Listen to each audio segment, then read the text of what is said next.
આ ગામની જે બેઝિક હિસ્ટ્રી છે એવી છે. કાલે થોડીક ચાલતા ચાલતા આપણી સાથે વાત થઈ કે એ મહીસાગર નદી છે.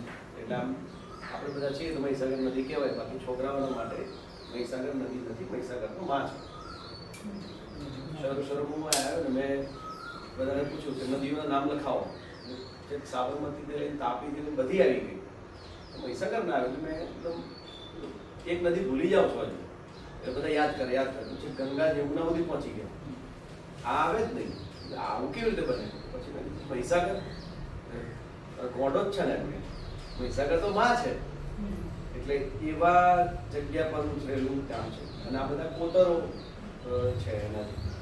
અને આની બાજુમાં સૌથી મોટું ગામ માખા ગોધરા તાલુકાનું મોટું ગામ નદીસર છે. 75માં પાણીની રેલ એવી આવી કે આખું ગામ ડૂબી ગયું. તે વખતે એવું લાગ્યું કે આ નદી હવે વેણ બદલી દીધું છે, પાછી જશે જ નહીં. એટલે એવું કર્યું કે આ થોડો ઊંચાણવાળો વિસ્તાર હતો, તો અહીંયા કોલોનીઝ જે મકાન બનાવ્યા, શાળા બનાવી દીધી કે આખા એટલા બધા લોકોને અહીંયા લાવવા પડશે. પણ સમયાંતરે જેવું થાય છે એવું કે પાણી ઉતરી ગયું એટલે પછી કોઈ રહેવા નહીં આવે. રહેવા નહીં આવે એટલે આ બધી જગ્યા એમ જ પડેલી હતી. કોતરમાં હતી, થોડા ક્વાર્ટર્સ બનાવેલા હતા, એ બધું જ આમ નામ પડ્યું રહ્યું. ત્યાં કેટલાક લોકો પાસે જેમની પાસે જમીન વગેરે પાછું જવાનું કોઈ કારણ નહોતું, એ બધા પાછા રહેવા માંડ્યા. પછી એવું બન્યું કે જગ્યા પડેલી જ હોય અને બધા જિલ્લાઓની બોર્ડર છે. આની પેલી બાજુ પર ખેડા જિલ્લો આવે, આ બાજુ બરોડા જિલ્લો શરૂ થઈ ગયો.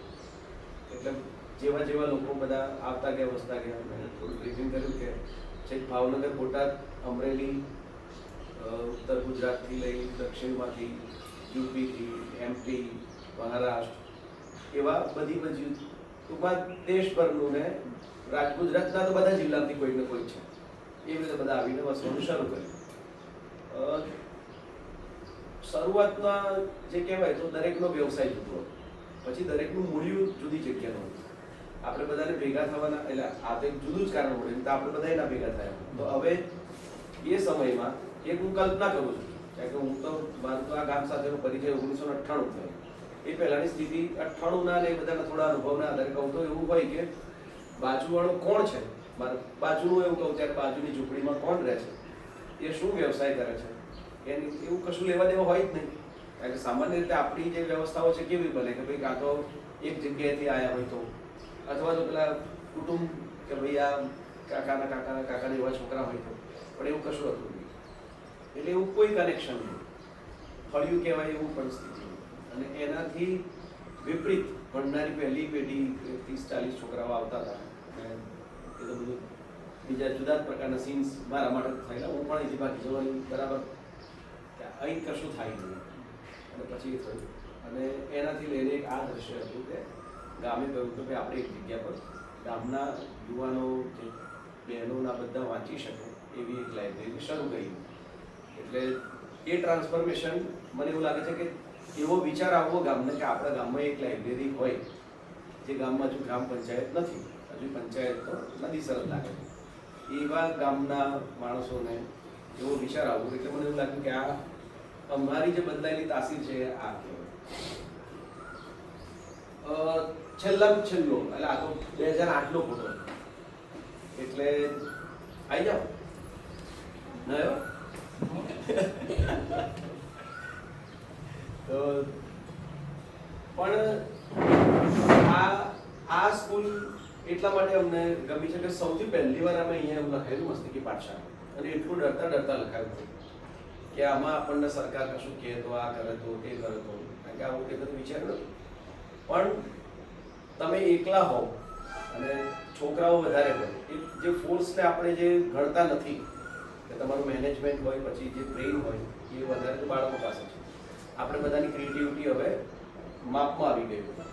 અને આપણે બધા જ્યારે બાળક હતા ત્યારે ભયંકર ક્રિએટિવિટી હતી. એટલે હું કહું છું કે છોકરા પાસેથી સૌથી વધુ કશું શીખવાનું હોય તો એ છે પ્રોબ્લેમ સોલ્વિંગ.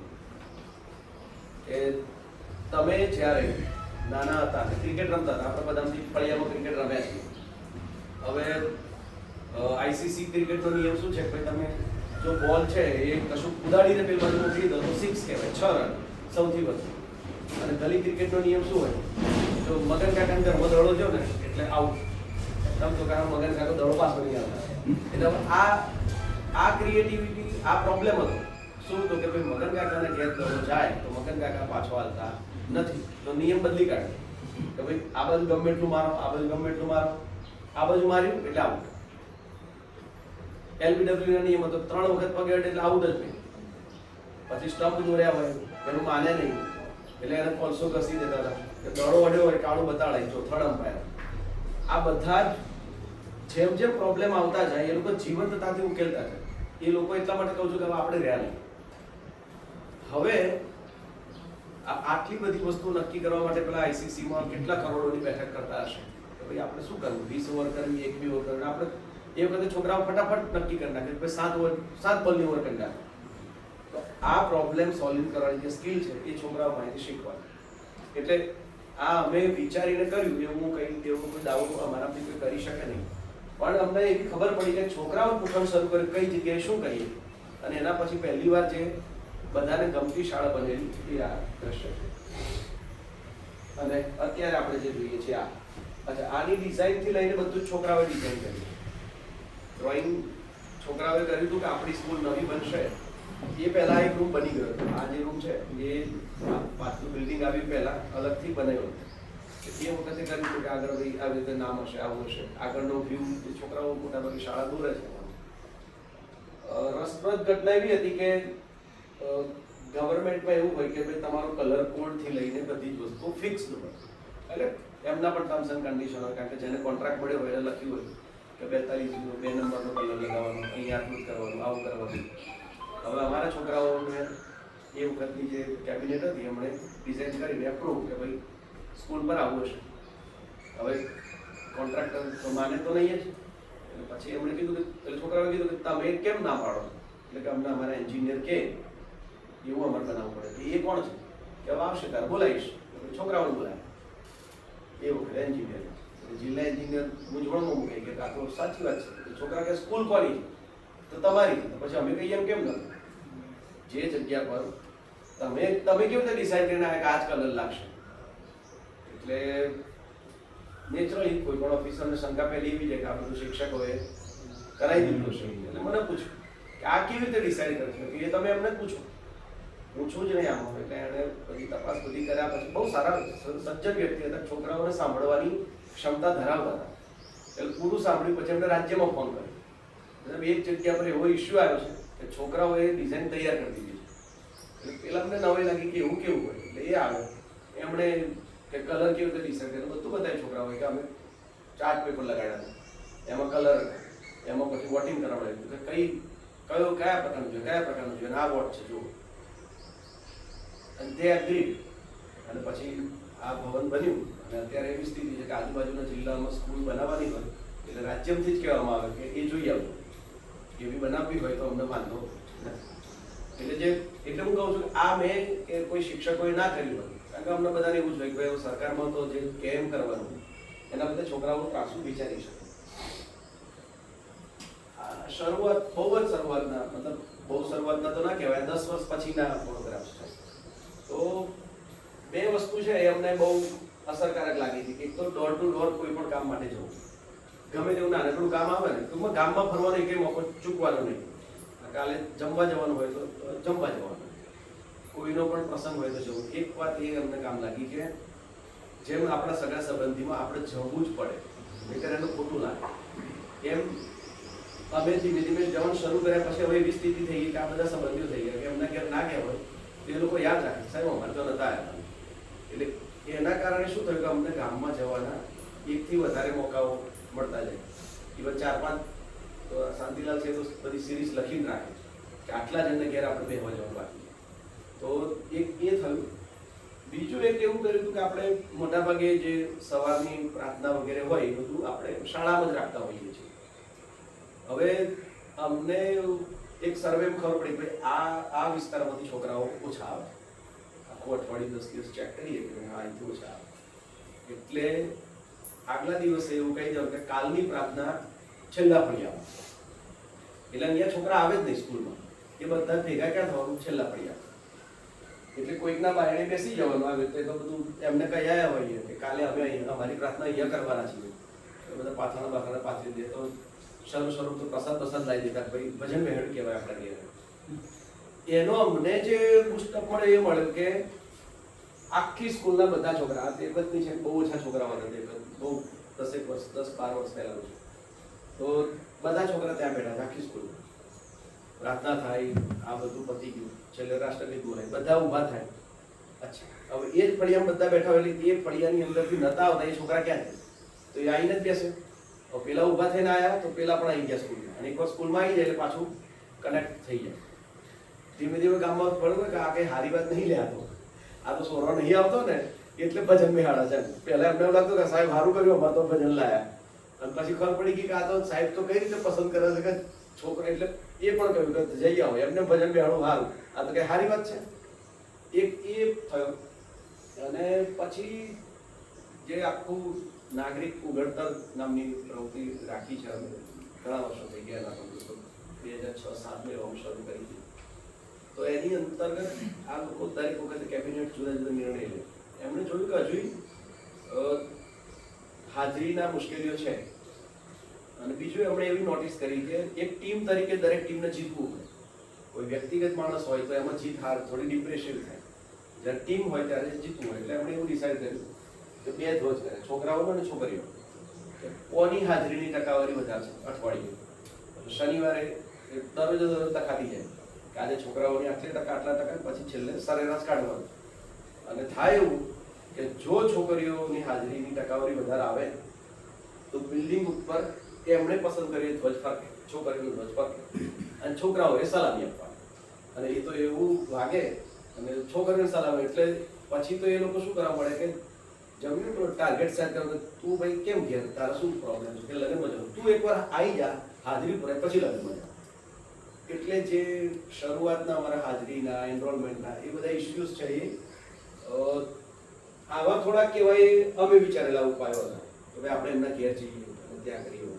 પછીના બધા ઉપાયો છે એ બધા છોકરાઓએ કર્યા. પછી એ લોકોએ નાગરિક ઉઘડતરમાં એક આખી ટીમ તરીકે પણ કામ કર્યું. એક ગ્રુપનું કામ જ એ છે કે એ લોકો સ્કૂલમાં કશું કામગીરીમાં ના જોડાય, સમૂહ સફાઈમાં કશામાં ના જોડાય. એ લોકો બધાના ઘેર જ છે. અને કોણ નથી આવ્યું, કેમ નથી આવ્યું, કાં તો એ વ્યક્તિને લાવે, કાં તો એના વિશે નોંધ લખીને લાવે કે ભાઈ આ છે એ આજે નહીં આવે કારણ કે આવું છે. તો એવું શરૂઆત થોડીક અમે કરીએ છીએ શિક્ષકોએ, એટલે મોટેરાઓએ, બાકીનું બધું અમને ઉપાડી છે. થોડુંક નાગરિક ઘડતર વિશે અમે, અથવા તો આખી, અથવા તમારી જેટલી સિસ્ટમ વિશે કેવું એટલું કહું તો જાગી જોયું. અમારી શાળામાં નાગરિક ઉઘડતરની પ્રવૃત્તિ ચાલે છે.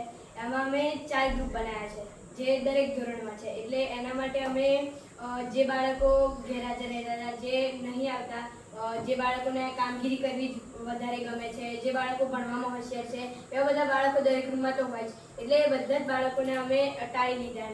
અને પછી છોકરા અને છોકરીઓ હતા, તો 4 છોકરાઓ જે હોશિયાર હતા એમને ઉપર પહેલા ગ્રુપમાં એક છોકરો, બીજા ગ્રુપમાં એમ 4 છોકરા મૂકી દીધા. એના પછી છોકરીઓને જો એની એ જ રીતે મૂકીએ તો ભણવામાં એક ગ્રુપ કદાચ આગળ જતું રહે, તો કદાચ એક ગ્રુપમાં અમુક પ્રવૃત્તિઓ ના થઈ શકે.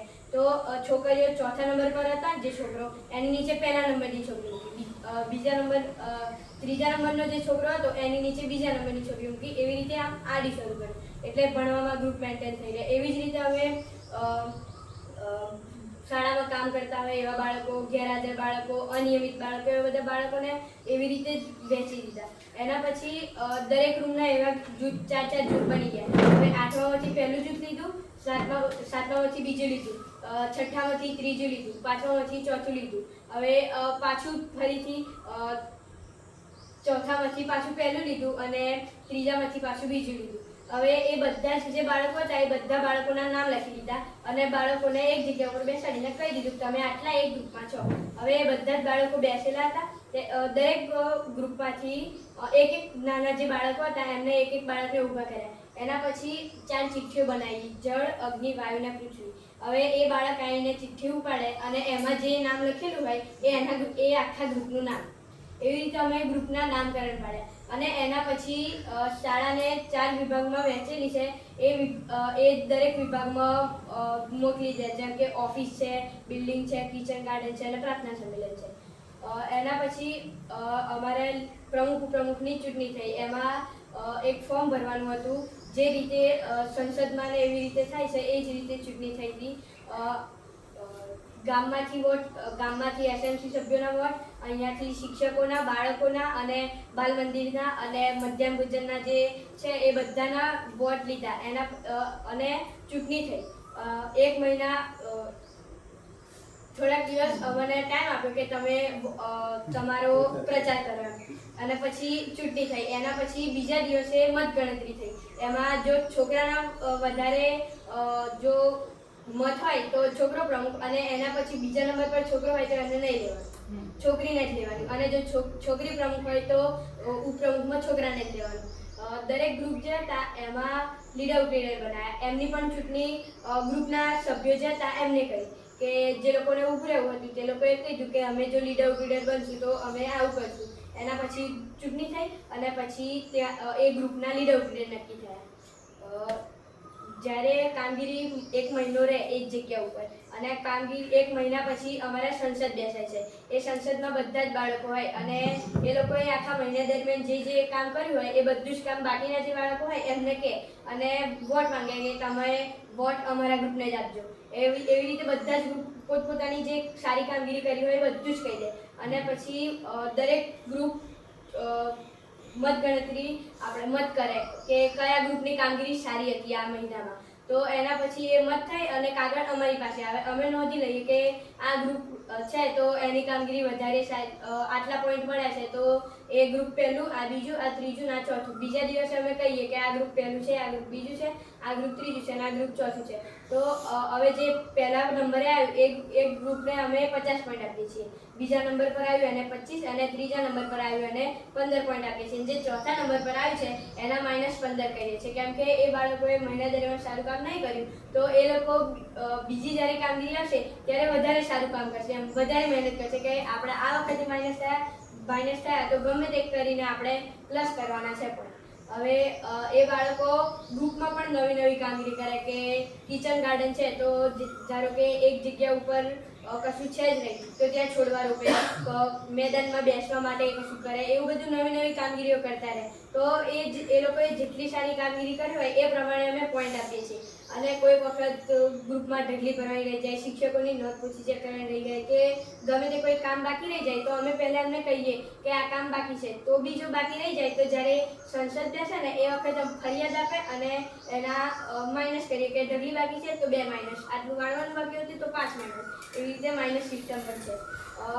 અમારી જે નોંધ પૂછી છે શિક્ષકોની એ અમે જ ચેક કરીએ છીએ. એટલે ઓફિસની કામગીરી જે હોય એમાંથી 2 જણને ફાળવેલું હોય કામ કે તમારે આવીને નોંધ પૂછી ચેક કરી લેવાની. તો એ આવે અને જે શિક્ષક આવે એમની નોંધ પૂછી લઈ લે અને અહીંયા બેસીને ચેક કરી લે. એક પ્રશ્ન હતો, તમે બહુ સરસ વાત કરી. કંઈક વિવાદ થાય તો પછી કંઈક મતભેદ થાય તો અંદર ક્યારેક થયું હશે ને એવું, તો તમે શું કરો? એ અમે પછી અમારી કેબિનેટ ભરાય એમાં જ લઈએ. અને એમાં પણ કદાચ નિવેડો ન આવે તો એમાં આવી જાય. નિવેડો આવે. સમજાવી દી તમારો નિવેડો આવી જાય બરાબર. અને જે વ્યક્તિએ પ્રશ્ન ઊભો કર્યો હોય તો ચલો સભામાં તો એ વ્યક્તિ માની લે, પણ તમે જ્યારે ફ્રી હોય, તમે ગામમાં ગયા, તમે ફ્રી ટાઈમ એ વખતે વાત કરે કે મારું આવું કેમ કર્યું હતું, નામ કર્યું, એવા બધા કોઈ એવું થાય છે તો નથી? તો બહુ સરસ કહેવાય. પણ તમારી સંસદ તો દર મહિને બેસે ને? હા. હવે પ્રશ્ન તમારે આજે મતભેદ થયો છે, હવે એનું નિરાકરણ આવે તો જ તમે આગળના કામ કરી શકો છો. સંસદ તો હજી મહિના પછી બેસવાની છે, તો તમે શું કરો? એ વખતે બેસાડી દેવાના, લીડરને બોલાવી લેવાના. બરાબર, એટલે એવું નક્કી નહીં ને કે મહિને જ બેસે, કે ક્યારે કોઈ પ્રશ્ન બન્યો હોય તો તમે એ વખતે આવી જાય. બરાબર. તત્કાલીન સભા બેસાડી. સરસ સરસ. ચાલો એમાં ખાલી જે મને તો સમજાય છે, પણ તું એવું કહેતો ને કે અમે પોઈન્ટ આપીએ છીએ એટલે તારે એવું કહેવું જોઈએ તું પ્રમુખ છો એટલે હું અમે એમ વાપરું છું.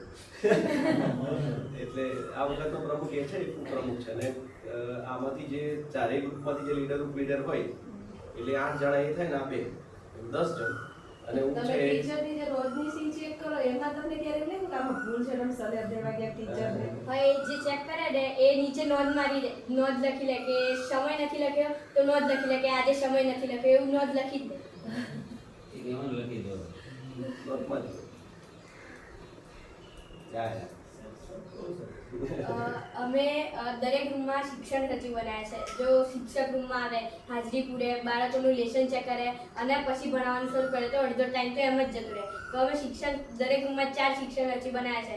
તો એ વખતે એક શિક્ષણ સચિવ હાજરી પૂરતું હોય તો બાકીના 3 જે શિક્ષણ સચિવ છે એ બાકીના બધા ગ્રુપમાં કહી દે કે તમે ચેનલ પ્રમાણે લેસન ચેક કરી લો. તો એ વખતે લેસન ચેક થઈ જાય. ટીચર આવે એટલે બોર્ડ પ્રોટોકોલ છે તો એ બોર્ડ પ્રોટોકોલ ભરવા મળે એટલે ટાઈમ બગડે ના અને સમયસર ભણવાનું શરૂ થઈ જાય. હવે એ જે શિક્ષણ સચિવ હોય છે એ હાજરી પૂર્યા પછી ગ્રીન હોલમાં જાય અને ત્યાં એક અમે બોર્ડ લખેલું છે જે ધોરણ વાઇઝ છે અને ગ્રુપ વાઇઝ પણ છે.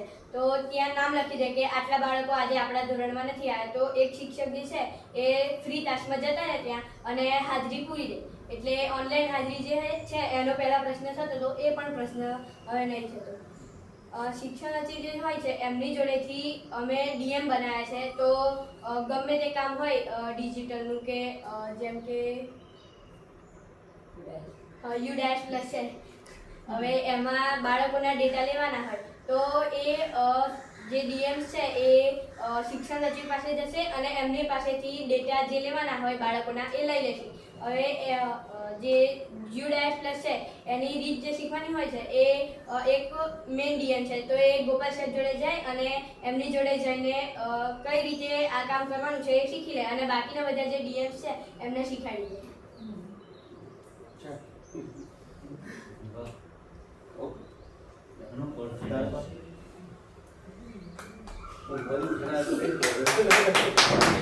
એટલે કેટલીક વ્યવસ્થાઓ છે એ એટલે એ ખાલી સીધી ટેગલાઈન બોલતો હતો કારણ કે તો એના માટે તો આ એકદમ લાઈટ છે સીધી. એટલે પણ એમાં જે શરૂ થયું ને ત્યારે એક નાનકડા કામ માટે થઈને ખાલી હાજરી માટે થઈને અમે શાળાને 8 ભાગમાં વહેંચી.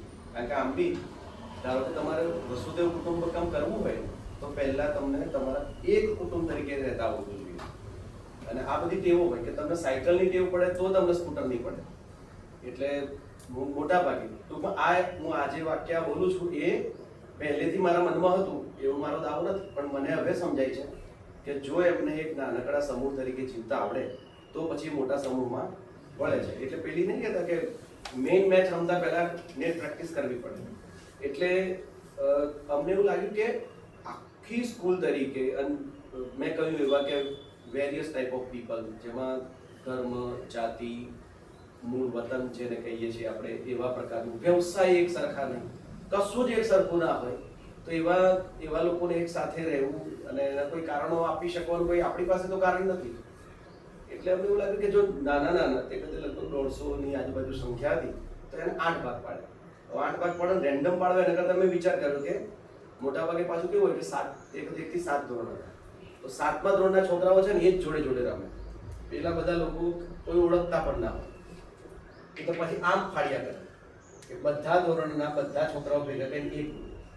એટલે એમને એક ટેગલાઈન મળી કે ભાઈ આ અમારો જળવાળો છે. એટલે તમે એક્રોસ ધ સ્ટાન્ડર્ડ પણ છોકરાઓ એકબીજાને ઓળખતા થયા. કારણ કે સાથે કામ કરવાનું થાય ત્યારે જ ઓળખે ભાઈ હવે અહીંયા ધારો કે હોમવર્ક ચેક કરવાનું છે બધાનું અથવા તો ઓફિસની જેણે કીધું એ પ્રમાણે બધું જોવે છે. લર્નિંગ આઉટકમ શું છે, કેવી રીતે ભણાવવાના છે, શું હોમવર્ક આપ્યું છે, કેટલી મિનિટનું આપ્યું છે. પછી દર મહિને પુસ્તક રિવ્યુ માંગવાનું એટલે ટીચરનો પણ. અને જો ના લખ્યો હોય તો 2 દિવસ 3 દિવસ જવા દેવાનો અંદર નોંધમાં. નહીં તો પછી સીધી મોર્નિંગ એસેમ્બલીમાં કમ્પ્લેન કે આમની એકદમ લાપરવાહી વધી ગઈ છે અને 3 વખત આપણે કહ્યું એમ છતાં પણ આવ્યું નથી. એટલે જે સંસદ કહી એમાં એના કેટલાક લાઈવ થોડાક ફૂટેજ છે. તો એ વખતે વિવાદની એક જે સૌથી બ્યુટીફુલ વસ્તુ ભલે આ હાજર છે તો એમની પ્રશંસા છે પણ બધાની પ્રશંસા છે અત્યાર સુધી કે ઇલેક્શન થાય ને એટલે કારણ કે હવે તો ગામ સાથે ઇન્વોલ્વમેન્ટ છે. અત્યાર સુધીમાં થયેલા બધા પ્રમુખ જેટલા જૂના વિદ્યાર્થીઓ છે તે એસએમસી હોય એટલે તમારું જે કેમ્પેન છે એ ખાલી છોકરાઓને સમજાવવા પૂરતું ના હોય. તમારે એસએમસી મેમ્બરને જઈને કહેવું પડે, સરપંચને જઈને કહેવું પડે મને મત આપજો. એટલે એવી રીતે કેમ્પેન ગામમાં રેલીઓ નીકળે. ટૂંકમાં અને એ લોકોને જે વખતે હોય તો એક કોમ્પિટિશન જેવું જોરદાર જ હોય. એ વખત ઇલેક્શન પછી આટલા વર્ષો થઈ ગયા છે આ સિસ્ટમને, એક પણ વાર હજુય ધારો કે તારી જોડે કોણ અખિલ, તો એ બંને હજુ એટલા જ ક્લોઝ ફ્રેન્ડ રહે કે જેમાં, અને એના માટે અમે કોઈ આમ પ્રયાસ કર્યો એવું નથી. ધારો કે એને જે કીધું કે જે એક મેઇન ડિજિટલ મેનેજર હોય છે કે જે આખા સ્કૂલની કમ્પ્યુટરની સિસ્ટમ સંભાળે છે, એ અખિલ છે. એની જોડે પ્રમુખની ચૂંટણીમાં એ દાવેદાર હતો, આ જીત્યો. અચ્છા, આ 7માં હતો તે વખતે, અખિલ 8માં હતો. એટલે ઘણીવાર આ વેરિયેબલ પણ જોવાનું હોય કે કોઈક મોટો હારે, અને અખિલ છે એનો થોડો ડોમિનેટિંગ પણ, એટલે હારે ઇન ધ સેન્સ, પણ એ જે હાર કહેવાય ને એવું એમને હાર લાગી જ નહીં. એમણે કહ્યું કાંઈ પ્રક્રિયા છે કે ભાઈ બધાનું તો કરી ના શકાય, તો કોઈક એક વ્યક્તિ જોઈએ કે જે છેલ્લે પ્રશ્નો આવતા જાય તો. એટલે એમને પહેલા પ્રશ્ન આવ્યો તો પહેલા ગ્રુપમાં સોલ્વ કર્યો. ગ્રુપમાં સોલ્વ નથી થતો તો પ્રમુખ કેવું, પ્રમુખ નો કહો, પ્રમુખ એક છોકરી છે તો એ બંનેને કહો, એ બંનેને ના આવ્યો તો પછી બધા ગ્રુપના સભ્યો અને પ્રમુખ બેસીને એનું સોલ્વ કરશે. ઘણું બધું. એટલે તમે કહ્યું એમણે યાદ નહીં રહ્યું હોય એમને, પણ આ ગ્રુપને કામ વધારે પડે છે એમ. એટલે એવું આવ્યું હોય. એટલે ધારો કે પહેલા 4 ભાગમાં કામગીરી વહેંચી એમને પહેલી કેબિનેટમાં, અને પછી કામ કરવાનું શરૂ કરે પછી ખબર પડે કે ભાઈ અમારે તો બહુ વાર લાગે, પ્રાર્થના શરૂ થાય ત્યાં સુધી અમે તો પરવારી જ નહીં રહેતા. તો એ વિવાદ આવે તો એ પછી પાછા બેસે. ઇવન પોઈન્ટ્સ આપવાના હોય તો પણ કે ભાઈ કોઈકને સરસ કામ કર્યું તો 50 પોઈન્ટ આપી દેવાના, એટલે મનસ્વી રીતે નહીં. બાકીના બધા ગ્રુપ પણ સહમત થવા જોઈએ, લીડર કે હા ભાઈ આ પણ આપવા જેવા છે. એટલે જે કામ તરફ જોવાની જે દ્રષ્ટિ હોય એ બદલાય. એક ચેકલિસ્ટ કર્યા છે, પછી થોડુંક કદાચ બધી જગ્યાએ ચેકલિસ્ટનો પણ પરિચય કરાવે. એ બહુ સારું છે કે ઘણીવાર આપણે બધા લોકોને કહે છે કે સારું કરો, સારું કરો. તો કોઈ અહીંયા ખરાબ કરવા કોણ આવ્યું છે? કોઈને પણ જે પણ કામ કર્યું છે સારું જ કરવું છે, તો એની કોઈ વ્યાખ્યા નથી. એટલે આમની પહેલાની 4 વર્ષ પહેલા બધાએ બેસીને દરેક કામગીરીની ડેફિનેશન મતલબ આટલું કરે તો એને સારું કામ કહેવાય. ક્રમબદ્ધ કે ભાઈ જેને ઓફિસ કામગીરી આવી તો એનું કામ શું છે, પહેલા આવવું, મેલ ચેક કરવો, વોટ્સએપ ગ્રુપ ચેક કરવું કે એમાં કોઈ પરિપત્ર છે. એવું એક વાક્ય લખ્યું છે, પરિપત્ર છે તેની પ્રિન્ટઆઉટ લેવા જેવી છે, લેવા જેવી તો પ્રિન્ટઆઉટ લઈ લેવાની, કોને આપવા જેવી છે, શિક્ષકોની દૈનિક નોંધ પછી ચકાસી લીધી છે, એવા વાક્યો કરી દીધા. એટલે એમાં જે કામ પતતું જાય ટીક કરતા જાય. ટીક કરી દે પછી પ્રમુખ ઉપપ્રમુખ કહી જાવ અમારી કામગીરી પતી ગઈ છે, એટલે આવીને રિવ્યુ કરી લે. આવું રોજે રોજ ટેવ પડવા માંડે પછી તમને એનાથી પછી આ ધારો કે ચેકલિસ્ટ હટી પણ જાય તો કઈ એવો ફરક ના પડે, પણ કામ આ પ્રકારે થાય. એટલે જે આપણી અંદર પેલા વધારે કામ જોયું ને પ્રેશર અનુભવાતું, તો એ આ સરસ ઉપાય છે. તમે પ્રેશર નહીં અનુભવો, ક્રમમાં બધા કામ કરવા માંડો, પતી જશે એટલે પૂરું થઈ જશે. જે કામ નથી થયું તો ત્યાં ટીક નહીં પણ કરવાનું, ખાલી છોડ દેવાનું. અને રિવ્યુ કરનારને સરળતા રહે કે ભાઈ હા ચલો દૈનિક નોંધ પછી ઓકે આ જોઈ ગઈ છે, ભાઈ આ પણ થઈ ગયું છે, આ પણ થઈ ગયું છે. તો એ એક ફરક પડ્યો છે. કેટલાક કેબિનેટ બેસે ત્યારે સ્કૂલના જે પ્રશ્નો છે સંસદમાં પણ ઉકેલી ના શક્યા હોય, કારણ કે સંસદ હંમેશા શોર બકોર એ તો અહીંયા પણ થઈ જાય છે. બાકી તો કે એ આવું કર્યું છે, પણ જો એનું કારણ આવું હતું. અને સંસદ અમે બધા બંધાયેલા છીએ સંસદ, એટલે ટીચર્સ સાથે બંધાયેલા.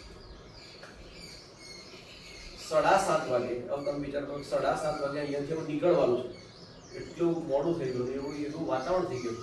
હવે મારા કારની ચાવી અહીંયા હતી, મેં તે બધું બૂટ પહેરેલા હતા, તો મને એમ છે કે હવે તો હું ખાલી ત્યાં એ દરવાજેથી મારા બૂટ ચોખ્ખા જ હતા, એમ અહીંથી ચાવી લઈને જતો રહે બસ. તો આ લોકો બીજા બધા હોય તો કમ્પ્લીટ તરત જ કહી દે.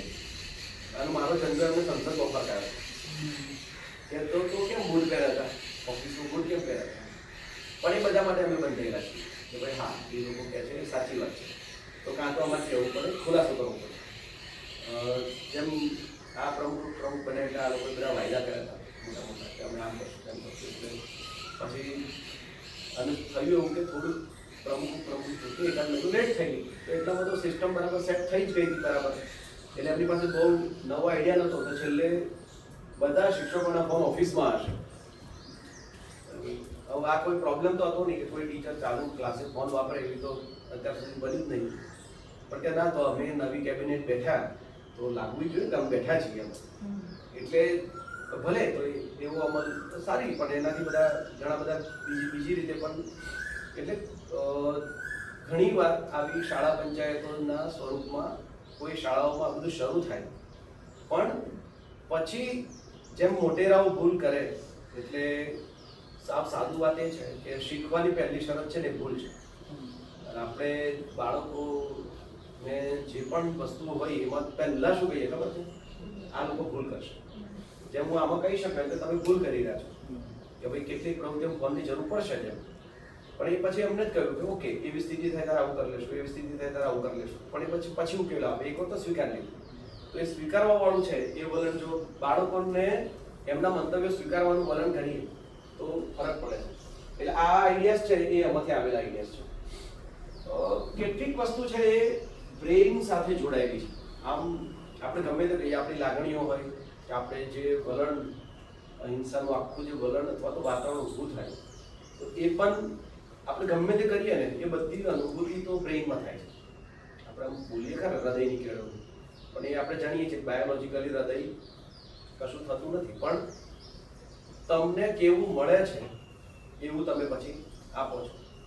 એટલે જો વર્ગખંડોમાં ભણાવવાના નામે તમને અપમાન મળતું હોય, તમને નીચા જોણું કરાવવામાં આવતું હોય કે તું ડફોડ છું અથવા તો તું અહીંયા મિસફિટ છું, આ તું ના હોત તો વધારે સારું, આટલી તીવ્રતા પણ હોય છે કેટલાક વર્ગખંડોની કે એક આ ના હોત ને તો અમારા વર્ગનું સારું દેખાશે.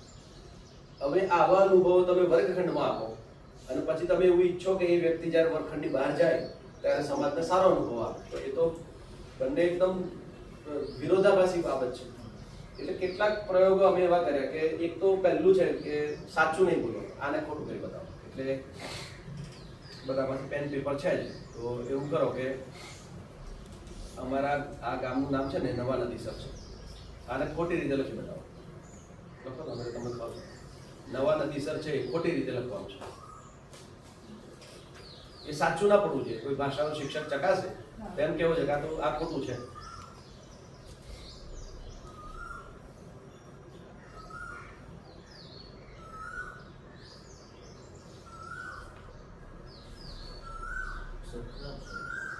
એટલે જ ખોટું કહેવાય ને.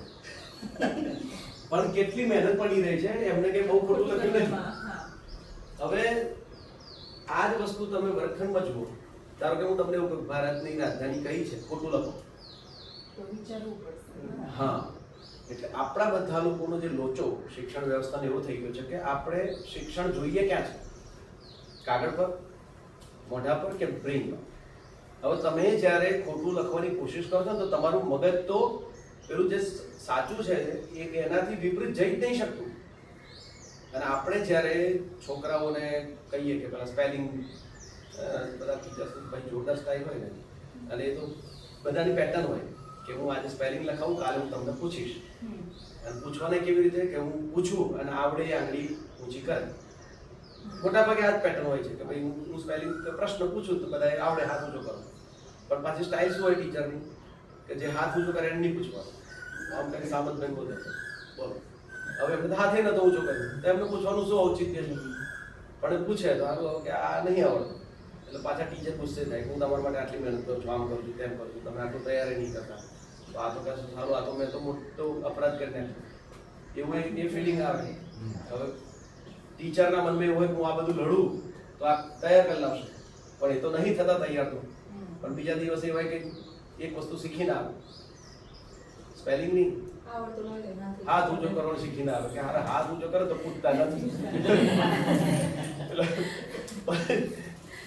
પણ ટીચર છે, એમણે હાથ ઊંચો કરે એમ આવડી ગયું તને, એમ તું બોલતા. એટલે પછી તો સારું શું પડે સામંતભાઈ માટે? આવડે છે પણ નહીં બોલ, તમારથી થાય એકલ. એટલે જે સૌથી પહેલું હિંસક બનવાનું શરૂ થાય કોઈ બાળકનું એ અહીંથી શરૂ થાય. કે બાકી બચપણમાં જે એકબીજાની જોડે મારામારી કરે તો બહુ નેચરલ છે ને, એ એકદમ એ કુદરતી છે. જેમ બે ગલુડિયા લડતા હોય તો એ કઈ ભૌતિક હિંસા નથી. હતું એક રોટલીના ટુકડા માટે લડ્યા હોય તો એવું આ નાના છોકરાઓ પણ લડે. ઇવન તમે લડ્યા લગભગ તો એ નેચરલ છે કે તે આ કર્યું તે કર્યું, તો જોડે રહેતા હોય બધા લોકો વચ્ચે આવું તો થાય. પણ જેને કહેવાય કે આમ જેને વિશ ભેગું કરવા વાળું જે પહેલું ટીપું છે આ છે. અને જે તમે કહ્યું હતું અરુણભાઈએ કહ્યું કે યાદ કરીએ તો એ આટલા મોટા પ્રમાણમાં થવાનું કારણ છે શિક્ષણ છે. શિક્ષણ ઇન ધ સેન્સ આવા પ્રકાર કે હું એક શિક્ષક છું એટલે મને એવા બધા પ્રકારના અધિકાર મળી ગયા કે હું આમની જોડે જેમ વર્તું એમ વર્તી શકું. હવે મુશ્કેલી એવી છે કે એ મારી સામે તે વખતે પ્રતિકાર કરે એવું મેં વાતાવરણ રહેવા દીધું નથી. એટલે અહીંયા પ્રતિકાર નથી થતો એટલે એણે બધી જ વસ્તુઓ દબાયેલી રાખી. અને એ જ્યારે એની પોતાની શારીરિક શક્તિ પેદા થઈ ગઈ એટલી ત્યારે એ બધી જ એટલા જોરથી, અને તો આપણે જાણીએ જ છીએ કે ઓફિસનો ગુસ્સો હોય કાં તો ઘણી વાર બધા ઘેર કાઢતા હોય એટલે ઘરનો ગુસ્સો પછી ત્યાં કાઢતા હોય એટલે ખબર ના હોય કે સાહેબ કયા મૂડમાં આજે આવ્યા છે. તો જેવા મૂડમાં એમની પત્નીએ એમને ભોજન કરાવ્યું હોય એવા મૂડમાં આવે. એ છોકરાઓ પછી એવી રીતે કરે.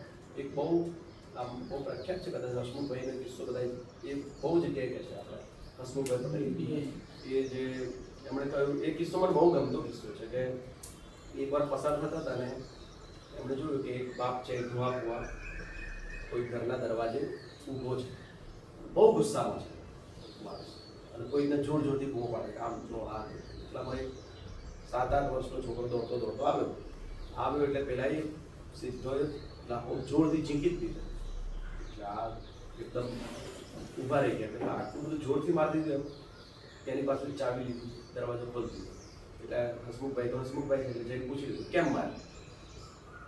મારો છોકરો તો વળી કેમ માર્યો? તો કે એને ખબર ના પડે પણ અહીંયા 3-4 મિનિટથી રાહ જોવું જોઈએ, ચાવી લઈને ત્યાં રમતો હતો તો ઝડપથી ના આવે. એટલે હસમુખે કે મેં એક જ પ્રશ્ન પૂછ્યો કે બરાબર તમારે 3-4 મિનિટ અહીંયા રાહ જોવી પડી કારણ કે ઘરની ચાવી એની પાસે હતો એટલો દૂર રમતો. આ છોકરો 7-8 વર્ષનો છે, 21 વર્ષનો થાય અને આ જ ભૂલ કરશે. તમે જેને ભૂલ ગણો છો એવી ભૂલ કરશે કે એ 3-4 મિનિટ થાય તમે દરવાજે ઊભા છો ત્યારે મારશો? ના તે તો ના મારો. કેમ નહીં મારો? જો 3-4 મિનિટ દરવાજે તમને ઊભા રાખવાની સજા એક ઝાપટ હોય તો પેલી પણ થવી જોઈએ, 21 વર્ષનો હોય કે 25 વર્ષનો હોય. એટલે કે ના એ નહીં મારતા. કેમ? કારણ તમને ખબર નહીં હું આપું છું. એક તમને બીક છે કે હા મેં મારી ના દે. એટલે આ બધું જે ભરી રાખવાનું છે એ આવા શિક્ષણના નામે આપણે બધા કરીએ કે ભાઈ પ્રશ્નનો જવાબ નથી આવડ્યો એટલે માર્યું, સ્પેલિંગ નથી આવડે એટલે માર્યું. તો જુદા જુદા પ્રકારની સજાઓ એટલે કરીએ છીએ અને આપણે એવું કહીએ કે એમને શીખવવા માંગીએ છીએ. આ આપણે તે અને આવું આપણે બધાએ પી લીધું જ છે અને હું આ કહું છું એકદમ નોર્મલ લાગે. હજુ ગામમાંથી કહેવા સાહેબ તમે તમારા હાણ મારો ના લોકો એટલે નવાઈ એવી લાગે કે લગભગ એક આખી પેઢી આમ તો મોટા ભાગે અત્યારે અમારી ભણેલી પેઢીએ તો માર ખાધો જ નહીં એવો, એની પેઢીએ ખાધો છે એટલે તોય એ લોકો કહેવા આવે છોકરાના છોકરા માટે કે સાહેબ અમારા વખતમાં સાહેબ આવું મારતા હતા તમે તમારે મારો આ લોકો. હવે આટલું બધું જે સમાજમાં ઘૂસી ગયું હોય કે જો મારે તો જ શીખે એ છોકરું સમાજમાં કશું દાખલો બેસાડવો હોય તો બીજું શું કરે? એને વાત કરતા ક્યાંથી આવડે? કારણ કે એ તો શીખ્યો જ છે કે ના એને આપણે જ શીખવાડ્યું કશું ના આવડે મારો તો આવડી જશે. તો પછી અને શીખવું એટલે શું? આ શીખવાનું ડિસાઈડ બી કોણ કરે? આપણે મોટેરાઓ જ કરી દીધું કે આજે કવિતા કાલે વાર્તા ફલાણું. એનો અર્થ એ થયો કે હું કહું એ તમારે શીખવાનું છે અને જો તમને ના આવડ્યું તો હું તમને મારવાનું છું. એટલે એ સમાજમાં જ્યારે જાય ત્યારે એવું કે હું કહું એમ તમારે શીખવાનું છે, હું કહું એમ તમારે કરવાનું છે, તમે એમ નહીં કરતો હું તમને મારે. આ તો મૂળિયા અહીંયા જ પડેલા છે. આ કે પછી નહીં થયા અહીં દેખાતું નથી. એટલે હિમશેલામાં નીચે બધું દેખાતું નથી કારણ કે આ લોકો પાસે શારીરિક શક્તિ નથી. તો શાળાના સમૂહ તરીકે ગામના સમૂહ તરીકે આપણે એમને એ શક્તિઓનું ઉન્મૂલન અત્યારથી કરાવવું પડે કે જેવા લોકો અમારો વિરોધ કરી શકે, અમને લડી શકે એટલે આ તો આમ ઘણી વાર બહારથી કોઈક આવે ને તો હલી જાય. મેં કાલે કહ્યું કે પેલી છોકરી આઈઆઈએમમાંથી આવે છે તો કહે સર આ તો આ છઠ્ઠાવાળા છે ને તો ગુંડા છે. કેમ? તો કે કોઈ વાતે જો ટીચરે જો એક ભૂલ કરી હોય તો કોઈ વાતે માને નહીં. આ પેલો જે કાલે મળ્યો ફિરદોસ એ તો વળી મીમ્સમાં વાતો કરે એટલે પાટિયામાં ભૂલ થાય એટલે તરત જ કે કિતને તેજસ્વી લોગ હે યહાં પર. એટલે આ નહીં, જો આમને બીજું મુશ્કેલી આપણે બધાને મોટેરાઓ શું પડે છે કે એ લોકો આજનું જીવન જીવે છે અને આપણે પેલા સમયનું, પછી કે અમારી જોડે કનેક્ટ નહીં થતા. એટલે હું એવું કહું છું, એટલે હાજીભાઈ જોડે મારે ઘણી વાર વાત થઈ તો એટલે એ મેં કીધું હાજીભાઈ બધા વડીલો તમારા જેવા હોવા જોઈએ તો જનરેશન ગેપ લાગે નહીં. કારણ કે મારે એમને પહેલી વાર મળવાનું થયું ને એક જોરદાર એક્સિડન્ટ થયો. મને અહીંયા મોરારી બાપુ શિક્ષણ જે કરે એમાં મનસુખભાઈ એને બધાએ ખબર નહીં, મારું ક્યાંકથી લાગ્યું કે આમને બોલાવા જેવા છે, ખાસા વર્ષ થઈ ગયા તો અને મનસુખભાઈ ને અતુલભાઈ બધા માણસોની તમને ખબર છે કે માણસને બરાબર તાવીને આવા કોઈ કામમાં બોલાવવાના. એટલે મનસુખભાઈએ બધા ઘણા બધા લોકો મને તો છેલ્લો કોલ કર્યો, પણ એ પહેલા બધાને પૂછી લીધું છે કે ભાઈ આ ભાઈ કેવું, શું કામ કરે, આ બધાને પૂછીને પછી મને ફોન કર્યો કે તમે આવી જશો. હા ગમશે ને, આવા બધા માણસો તો ગમશે. એટલે હું ત્યાં પહોંચ્યો, એટલે જીન્સનું પેન્ટ હતું, ટી શર્ટ હતું, પાછળ છેલ્લો લટકાયેલો હતો. ત્યાં ગયો રજીસ્ટ્રેશન કરી, બોલો અહીંયા બોલાવે છે, એટલે તમારું નામ યાદી નથી, ગેસ્ટની યાદી તો શું પ્રોસેસ છે? એટલે કે મનસુખભાઈ આવે એમને પૂછીને તમારું નવું રજીસ્ટ્રેશન અમે કરતા નથી. હાલ વાતો બોલાઈને લોચા પડી ગયા. પછી એમને મનસુખભાઈ નાખ્યા, બોલો. હવે અમે બંને એકબીજાને સામે મળ્યા જ હતા. મનસુખભાઈ બોલો હું અહીંયા આવ્યો છું આમાં એમ. તો કે ભાઈ હવે માફ કરો, હવે રજીસ્ટ્રેશન નથી. ફોન તો હમણાં જ કર્યો હતો પાછળ, એટલું તમારું મનસુખભાઈ તમે જ ને? હા હા હું રાકેશ છું. હા હવે લોચો પડે શું થયું? કે કંઈ નહીં, વાંધો નહીં ભાઈ, આમનું છે વક્તામાં છે એમ કરીને બધું તો પતી ગયું. પણ કે રાકેશભાઈ એક મુશ્કેલી થઈ છે કે તમારા વિશે મેં બધાને પૂછીને જોયું, એટલે મેં તમારી ઉંમર 60-65 વર્ષ ધારી.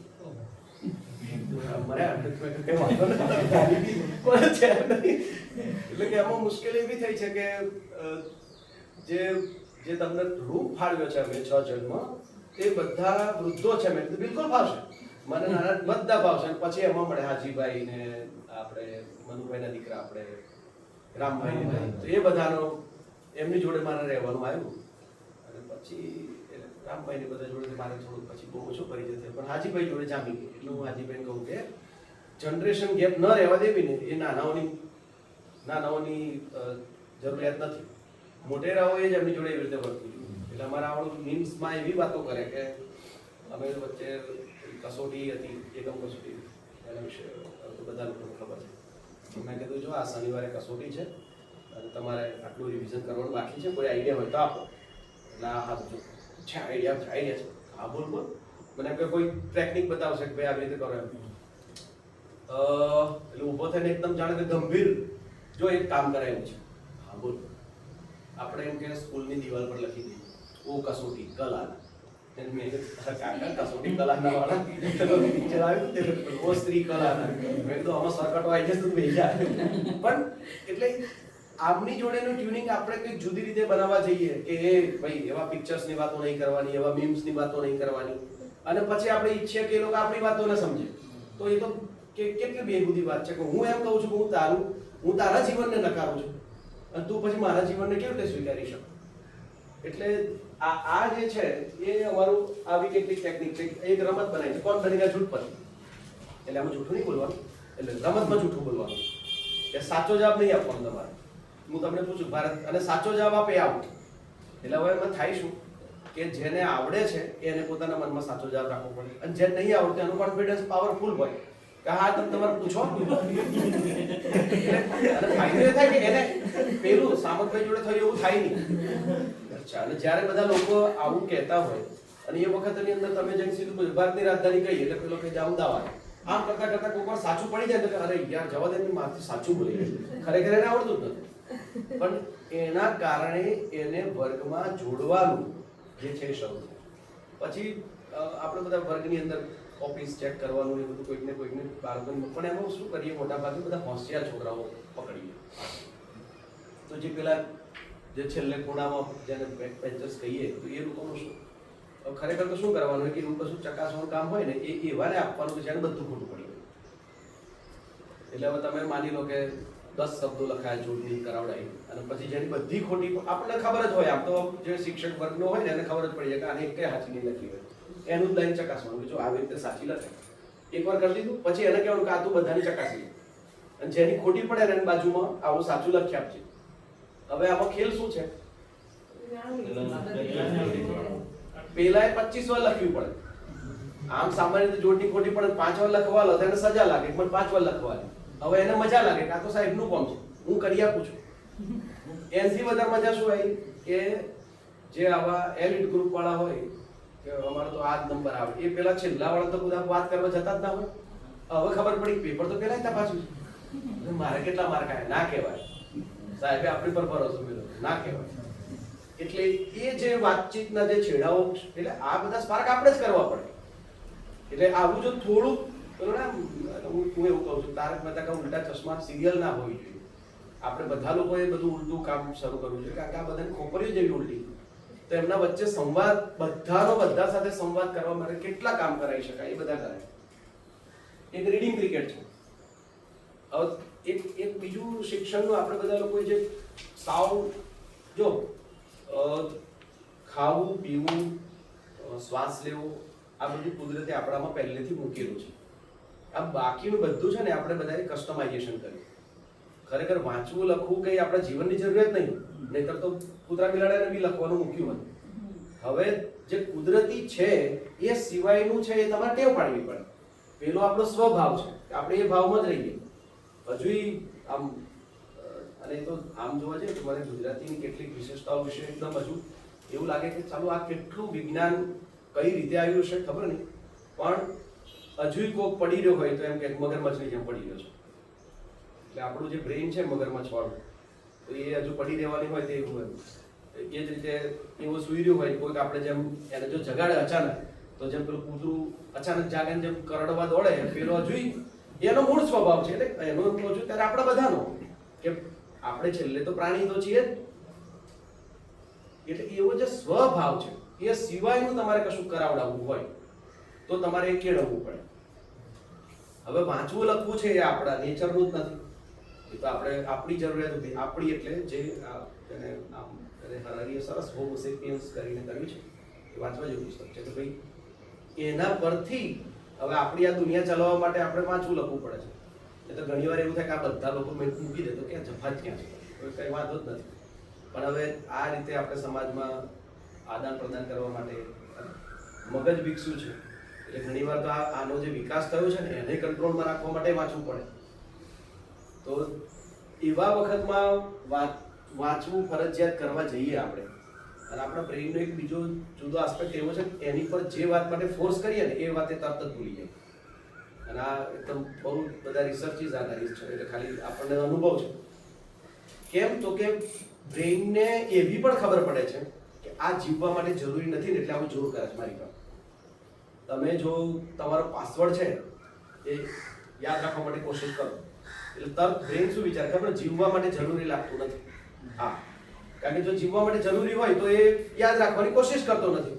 જેવી કોશિશ કરી એટલે જ્યારે ઊંઘી જાવ ને ત્યારે પહેલું મગજ છે ને એ વાતને ભૂસી કાઢે. અને એટલા માટે તો જો કોઈ વસ્તુ બહુ સાચવી મૂકી હોય, ગાડીની ચાવી, એ બધી વસ્તુઓ છે એ થાકી જઈએ કે મેં બરાબર સાચવી મૂકી છે, પણ પ્રોબ્લેમ જ એ છે કે આપણે એને સાચવી મૂકીએ છીએ. એટલે જો કોઈ છોકરા પર, અને તમે જોજો તમે વર્ગમાં જાઓ, જે છોકરાને વાંચતા લખતા ના આવતું હોય એને તમે જો વાંચવા બેસાડ્યું ત્યારે વાંચતા નહીં જ આવે. હા, મારો તો અનુભવ જ છે. તો જો તમે બોલાઈને વંચાવો ને પહેલાં ત્યારે વાંચતા શીખવાડો તો એ વાંચતા નહીં જ શીખી શકે, કારણ કે એના બ્રેઇન પર ફોર્સ પડે છે. તને નહીં આવડતું એટલે તને શીખવાનું છે. આ રીડિંગ ક્રિકેટ છે બહુ સારો નાનકડો પ્રયાસ છે કે બે ટીમ હોય, બે ટીમમાંથી વારાફરતી એક બેટ્સમેન આવે બેટિંગ કરવા માટે, તો આખી ટીમ આવે. બાકીની ટીમ છે ફિલ્ડિંગ કરતી હોય. પેલો આમ વાંચવાનું શરૂ કરે અને એવું જો વાંચવામાં ભૂલ કરે એટલે આ લોકો અપીલ કરે અને ટીચર છે અમ્પાયર. ધારો કે લખ્યું હોય કે ભાઈ નિશાળ, એને બદલે પેલો બોલ્યો કે નિશાળ, ર બોલ્યો કે જે ઉચ્ચારમાં ભૂલ પડે જેવું સ્તર હોય એવું કરાય અને પેલા અપીલ કરે કે આઉટ આઉટ, આપણે આઉટ આઉટ, એટલે એથી બીજો બેટ્સમેન. એમ બે ટીમમાંથી કોણે સૌથી વધારે વાંચ્યું એ ટીમ વિજેતા. તો હવે શું થાય કે આ તો વર્ગખંડમાં છે, આ તમે 15 મિનિટ રમાડી. હવે ઘેર જઈને આપણે કાલે આની આ ટીમ રાખવાની છે, કાલે ફરી રમશું. હવે જે લોકોને કાચું પાકું વાંચતા આવડે છે એ લોકોને વાંચવા માટેનું કારણ શું મળ્યું કે મારે મારી ટીમને જીતાડવાની છે. એટલે આ લોકો પ્લાન કેવા કરે કે તું એક કામ કર, ગમે તેમ કહીને આ પહેલો ફકરો તું કાઢી નાખજે. પછી અમે બેઠા છીએ એટલે એક ફકરો એમ કરતા જે છોકરાઓને મુશ્કેલી પડતી હોય તો પેલા બધા મંડી પડે ઘેર, હું તાર ઘેર આવું છું, તારે પહેલો ફકરો તારે જ કાઢી આપવાનો. હવે એને ઘેર કેટલી વાર વંચાવડાવે, જે આપણે ગમે એટલી વાર કહેતા હતા ઘેર વાંચજે ના વાંચે. હવે આમાં તો વાંચવું પડે. કેમ તો કે ટીમને જીતાડવી છે. એટલે જે આ જે છે એવા થોડીક ટેકનિક વાપરવી પડે. એક બીજું જેમ આપણે બધા ભણતા જઈએ છીએ એમ આપણા મનમાં એક ખોટો કોન્સેપ્ટ ઊભો થાય છે કે આપણું જ્ઞાન જ જ્ઞાન છે. એટલે અને આપણે તો નિરક્ષરને અભણ કહીએ છીએ. ખરેખર એને વાંચતા લખતા નહીં આવડતું. ભણેલો નથી એમ ના કહેવાય, આપણા કરતાં વધારે સારું છે. તો અમે તો હમણાં લોકો એક પ્રોજેક્ટ કર્યો હતો, બધાને ઘરે જઈને એ લોકો ક્યાં જન્મ્યા, કેવું જીવે એના પડે ને ડોક્યુમેન્ટ. એટલે જે બહુ ઉંમરલાયક માણસો હતા એમને જઈને પૂછ્યું કે ભાઈ તમે જ્યારે નાના હતા તો એ વખતે તમે શું ખાતા હતા પહેલા, એ અનાજ કહ્યું હતું. તે વખતે તમે જોયેલા હોય, તમને થયા હોય એવા કયા રોગ હતા મોટા મેજર તમને યાદ હોય એવા, એ રોગમાં તમે તે વખત શું દવા કરાવી, ક્યાંથી કરાવી, કેવી કરાવી. તો એવી જબરજસ્ત વાતો ખબર પડી. એનું જે સૌથી છેલ્લું તારણ એમણે એ પ્રેઝન્ટ કર્યું હતું કે જે માણસો જે જગ્યા પર રહેતા હોય અને ત્યાં જે ઉગતું હોય એ ખાતા હોય એ લોકો વધારે લાંબુ જીવે છે. અને એમની પાસેથી એવી બધી વનસ્પતિઓના નામ ખબર પડી કે ભાઈ વાગે તો કઈ ને આ બધું. તો એ જ્ઞાન છે, પણ આપણે શું થાય કે ભાઈ આ લોકોનું શું આવડે. તો એના બદલે અને ઇવન છોકરાઓને પણ થોડુંક ભણે એટલે પોતાના મા બાપ પ્રત્યે એમ થાય કે આ લોકોને કશું આવડતું. મારી મા તો તાર મમ્મી શું કરે, કશું નહીં, એને શું આવડે. એટલે લોકગીતો, લગ્ન ગીતો આ બધું લખી લાવવાનું, પછી એના પરથી કવિતાની જેમ થાય અર્થગ્રહણની પ્રવૃત્તિ એવી કરાવડાવવાની, પછી ગવડાવવાનું. એ ગાય ત્યારે ખબર પડે કે મારો દાદો જે એક તારો લઈને સડસડાટ જે ગાય છે એ ગાવું કેટલું કાઠું છે. કારણ કોઈને ગાતા સાંભળીએ તાર તો એટલે મને એવું કોન્ફિડન્સ આવી જાય કે અમુક ગઈ કાઢે એમ. ત્યારે માઇક આલે અથવા તો ગાવાનું શરૂ કરે ત્યારે ખબર પડે કે આપણા ફેફસામાં એટલો દમ નથી. એમ પોતાના દાદા માટે એક જુદો ભાવ જન્મે કે વાહ આમની પાસેથી આ શીખવા જેવું છે. તો એ વાત તો આમનું જે મૂલ્યાંકન છે, જે વર્તણૂકના લગતા મૂલ્યાંકન એ મોટા ભાગે ટીચર્સે કરવાનું હોય કે ભાઈ નિયમિતતા છે કે નહીં, શાળાની વસ્તુઓની દરકાર રાખે છે કે નહીં, સહાધ્યાયોને મદદ કરે છે કે નહીં, નવા કામમાં ઉત્સાહ બતાવે છે કે નહીં, એના ગુણાંકન. એ ગુણાંકન અત્યારે આ લોકો એમની જાતે એમના ગ્રુપમાં કરે છે. એમાં પણ એમણે જે ઉપાય સૂચવ્યો છે એકદમ, એટલે મને થાય કે આવું અમે બધા લોકો ના કરી શકીએ અથવા તો મોટા થઈ ગયા પછી ના થાય. એમણે શું કર્યું કે આમ ગ્રુપમાં બેસવાનું અને ધારો કે તમને પૂછવાનું કે શાળામાં નિયમિત આવવા માટે થઈને તમારા કેટલા માર્ક આપો 10 માંથી. કોને પૂછવાનું? જેના માર્ક મૂકવાના છે એના.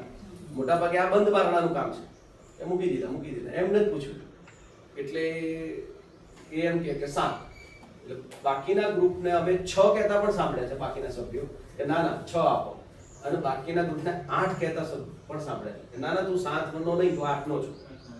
ઉદાહરણો સાથે કે તું યાર આ કરું છું, તું આ કરું છું. મદદ કરવા વાળામાં કે તે દાડ આવી મદદ નથી કરી. વ્યક્તિ પોતે કોઈકને મદદ કરીને ભૂલી ગયો હોય તો એનું ગ્રુપ ચાપુ વર્ષ જેને કામ કર્યું છે એ લોકો યાદ કરાવે કે તું કેટલો સારો છો, તો તને માર્ક મળવા જોઈએ. એનાથી વિરુદ્ધમાં ના તારી અવરચંડાઈઓ તો તે 3-4 કરી જ છે, તો એ તારે ઓછા કરવા જ જોઈએ. એટલે વ્યક્તિ પોતે પોતાનું આપે કે ભાઈ મને એવું લાગે છે હું આમાં આવું છું, અને પછી એનું જ ગ્રુપ ડિસાઈડ કરે. એમાં પણ ડિસ્પ્યુટ થાય તો છે પ્રમુખ કે ભાઈ ના બરાબર છે, આવું છે કે આવું છે. પણ વ્યક્તિ અને શરત કેટલી કે વ્યક્તિ પોતે સંમત થવો જોઈએ પછી કે હા ભાઈ મારા સાથ મૂક્યા છે બરાબર છે. તો એવું 400 માર્કનું મૂલ્યાંકન છે એ આવી રીતે કરવામાં આવે. અને મને એવું લાગે છે કે એક મોટી ચાવી બની છે કે વ્યક્તિ પોતે પોતાનું મૂલ્યાંકન કરે અને પોતાના જ વ્યક્તિઓ એનું મૂલ્યાંકન કરે. કોઈ કરી અને એને જાહેર કરે કે તું આવો છું, એના બદલે તો બીજા વર્ષે ત્રીજા વર્ષે એમાં ઇમ્પ્રુવમેન્ટ આવે. કમ્યુનિટી એટલે આમ હું અત્યારે આવો શબ્દ વાપરું કે અમે કમ્યુનિટી માટે શીખ્યા, વાસ્તવમાં શરૂમાં આ અમારી પાસે બીજો કોઈ ઉપાય જ નહોતો. જો મારો પહેલો દિવસ જેવો હતો એ કે નવું પીટીસી કરીને 19 વર્ષનો એમ દુનિયા બદલી કાઢું અને હું તો આમ કરી નાખું તેમ કરી નાખું. પછી અહીં આવીને હવે આપણે છે ને આજે એવું સરસ એક ગીત ગવડાવું નાચી કૂદીને કે આ છોકરાને એમ થઈ જાય ને ઘેર. મને અહીંયા આમ બધા આખું જે હતું અહીંયા તો બધા આ કોતર જ હતા, આ બધું કશું નહોતું અને જંગલ. ઇવન હું અહીં 10 કિલોમીટરથી છું, મને આ ગામ મળ્યું નહોતું. અહીંયા આ સ્થળ લેવા પાછળનું કારણ પણ એવું હતું કે નદીસર ગામ છે. પછી ત્યાં હાજર થવા પણ ગયો, પણ પછી કીધું કે આ નહીં ભાઈ, તમારી શાળા છે એ 2 કિલોમીટર દૂર છે. પછી આમ નીકળ્યા સ્કૂટર પર, તો અહીંથી જતા રહ્યા. આમ અહીંયા કશું દેખાય નહીં એવું બધા બાવળને આવા પ્રકાર. પણ એટલે મેં કહ્યું કે આપણે ગીત ગવડાવીને બધાને પછી શરૂ કર્યું એટલે બધા છોકરા હસે એમ કરી આ કરો આ તો માનવા જેવું નાટક આ. કારણ કે એમના તો મનમાં જે છબી હતી મારા મનમાં છબી જુદી હતી કે હું આમ એકદમ એવું જોરદાર કરી નાખું ને કે બધા કાલે ગામમાંથી બધા આવી જાવ છે કે આ માસ્તર જોરદાર આવ્યો છે. અને અહીં છોકરા હોય તો તરત જ એટલે એક નાસી પાસે એટલે મારી પોતાની ભાષા એ સમજે નહીં. 10 કિલોમીટર દૂર છું અહીંયાથી. અને પછી મને બધી આ તો બધી કઈ હિસ્ટ્રી પછી ખબર નથી કે ભાઈ આમને તો ગુજરાતી બિલકુલ નહીં ખબર, આ તો મરાઠી કઈ તો સમજશે એવું કશું ખબર નહીં. અને પછી થયું કે હવે કેવી રીતે શરૂ કરવું. એટલે અહીંયા અહીં સ્કૂલમાં રહેવું આમ ઉકળાટ થાય કે છોકરાઓ જો શું કરાવવું જ ખબર ના પડે. પણ છોકરાઓને રોજે રોજ કેમ જવું હોય, સાહેબ પેલા કાતરિયા આવ્યા છે જે પાછળ જે ગીટા બકરા રાખતા હોય ને એટલે પેલો ગુણકાર સાહેબ કાતરિયા આવ્યા છે. એ પછી સાહેબને આઈડિયા મળે તો હેડો તો જોવા જઈએ, કારણ કે સાહેબે બધા કાતરિયા નતા જોયા. એટલે છોરો તે જ જોયું અહીંથી કાઢો તમે બહાર. એટલે પછી એમના ત્યાં જઈને બેઠા એટલે ત્યાં જઈને બેસીએ એટલે કોણ છો શું છો કયો ના છો. છોકરો બધો કાતરિયા જોડે ફરે અને હું જે પેડા દાદાઓ આ બધા તો દેશી હું તો અહીં નેહાળામાં માસ્તર છું. એટલે તે બધું એવું હોય માસ્તર છો એમ હું પણ માસ્તર થવાય એમ. એટલે પણ એમ કરતા કરતા સંબંધો બંધાયા. પછી એમના ત્યાં શું મુશ્કેલીઓ છે એવું બધું પણ મને ખબર પડતી થઈ અને એમની પાસેથી શીખતો ગયો. એટલે અમે કે ભાઈ હા આ તો આ ગજબ કામ છે એમ કે હું શું કામ કાતરું છે જરાય ખબર નથી, કોઈ પર્યાવરણની ચોપડી છાપી નથી. ત્યારે એકવાર તો હું આ પ્રસંગ બધાને કહું છું કે જે હું હચમચી ગયો હતો. એકવાર બધાએ બકરાને બધું અહીંયા વધારે તો આપણે પછી તો મને પૂછવા પડે કે આવું કશું હોય તો મને કહી દેવું આપણે અહીં રહેવા કરતા ત્યાં જવું સારું. એટલે ગયા એટલે વાલીબેન બેઠા બેઠા બધી બકરીઓને કાન કાપતા હતા, સીધા કાપતા હતા. એટલે હું કાપતા હતા બોલું છું. અને જે મને પહેલી વાર જોનારને જે થઈ હશે તમે અત્યારે તો એકદમ સહજ છું શું કરો એટલે કે તન ન સમજણ પડે બે એ સામે છે કે આની સારું પેલા તો ચાલુ જ રાખે. મને એમ થાય કે આ માંથી નહીં જોયું તેમ. પછી એમને તો બધું લેપ લગાડી દીધા. મેં કીધું કાપે છે પાછું દવાઈ લગાવે છે આ કરે છે શું ને કાપે એટલે પેલી બકરીનો અવાજ જોયો તો મારા જેવાનું તો કોઈ જોયું ના હોય કેવું થતું હશે. પછી મને એટલી આટલું બધું કરીને એમનું કામ બતાવી કે તન ન સમજાય આ બકરું છે ગમે તે ભોળું નાખે અને એના કોણ લહોરીને આવે એના કરતા આપણે ટૂંકા કરી દઈએ અહીં દવા કરી દીધી. હવે 2 દાડા એમને કશું નહીં થાય, 2 સાપી. હવે આ મને થયું કે આ નોલેજ છે એ આપણી પાસે ક્યાં છે, કયા પુસ્તકમાં છે કે ભાઈ તમારે આવી. અને આવી તો ઘણી બધી કે આમ બકરાની આંખ જોઈને ખબર પડે કે આના રોગ છે એને આ ખવડાવી દેવાનું, એને આ ખાધું હશે. તો આવું બધું જ્ઞાન છે એ બધા છોકરાઓને બધું જઈએ ત્યાં બેઠા હોઈએ આ લોકો નોંધી લે બધું એના વિશે. પછી પાછળ અહીં આવે એટલે પછી એ લખવાનું છે આપણે. અને એવું કરતા કરતા કરતા જે જુદી જુદી કોઈ જગ્યાએ મકાનનું કડિયા કામ ચાલતું હોય તો ત્યાં જતું રહેવાનું. જેમ જે પૂછવું એ પૂછવાનું. પેલા લોકોને પણ મજા પડે હા તમે તમારું પૂછો. તો એવું જે શીખવાનું શરૂ થયું તો એ અમને એવું લાગે કે જે પેલું બોન્ડિંગ હોય ને એની શરૂઆત એ હતી. અને હું કહું છું કે એ પછી ખબર પડી કે આ બોન્ડિંગ કરવાની આ ટેકનિક છે. મારા માટે પહેલા તો હું બરાબર જ સ્વીકારું છું કે અમારા બધા માટે પહેલી મુશ્કેલી એવી હતી કે આ છોકરાઓ અહીંયા અમે ટકાઈ શકીએ એવી સ્થિતિ નથી. એમને બહાર જ જવું હોય. કોઈ કાર્ય હોય ને જો આપણે ચા બનાવડાવવી હોય તો 1 ગ્લાસ આપવાનો અને 1 રૂપિયો આપવાનો એટલે ગામમાંથી ગમે ત્યાંથી દૂધ લઈ આવે. થોડાક ટાઈમ પછી આવે એટલા માસ્ટર થઈ ગયા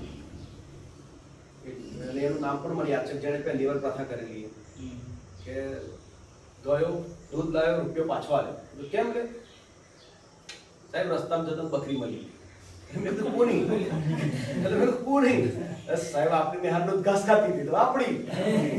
વાહ, મેં કીધું હવે આ બરાબર છે. એટલે પછી છોકરા સમજી ગયા કે આપણે ગામમાં ગમે ત્યાં જવાનું અને જે મળ્યું દૂધ કાઢ લેવાનું. આપણે તો મહેમાન આવ્યા એમને ચા બનાવી છે ને. અને પછી હું જાઉં એટલે કહી હોઉં દઉં પછી બધાને કે આ તો કોકની બકરી હાથમાં આવી ગયેલી કોઈની. અને આ લોકો ગમે ત્યાંથી દૂધ કાઢ લઈને આવતા રહે. એક ગ્લાસ દૂધ કાઢવાનું શું છે સાહેબ? કે હું વળી માથે મૂક છે. એટલે પહેલી વાર એમને ખબર પડી કે આ આપણા જેવું જ છે. તો આ આમનું તંત્ર છે એ આ મોટા ભાગે પણ નિશાળ એક જુદું તંત્ર છે, આપણા જેવું નહીં. અમને આપણાથી કોઈને કલેક્ટર કચેરી જવાનું થાય તો આપણું હારું જઈને કેમ કહેવું, શું કહેવું? ખરેખર કલેક્ટરને આપણે કોઈ દુશ્મનાવટ નહીં. તો આપણને એમ થાય આપણને કે કલેક્ટર જોડે ખાવા બેહો તો મરવાનો નહીં યાર તમે, એ તમે બીજા કોઈ બેહો, મને મારી રીતે. એટલે આપણી જે અસહજતા એટલે ગામ લોકોની પણ એ એવી રીતે તૂટવાની શરૂ થઈ.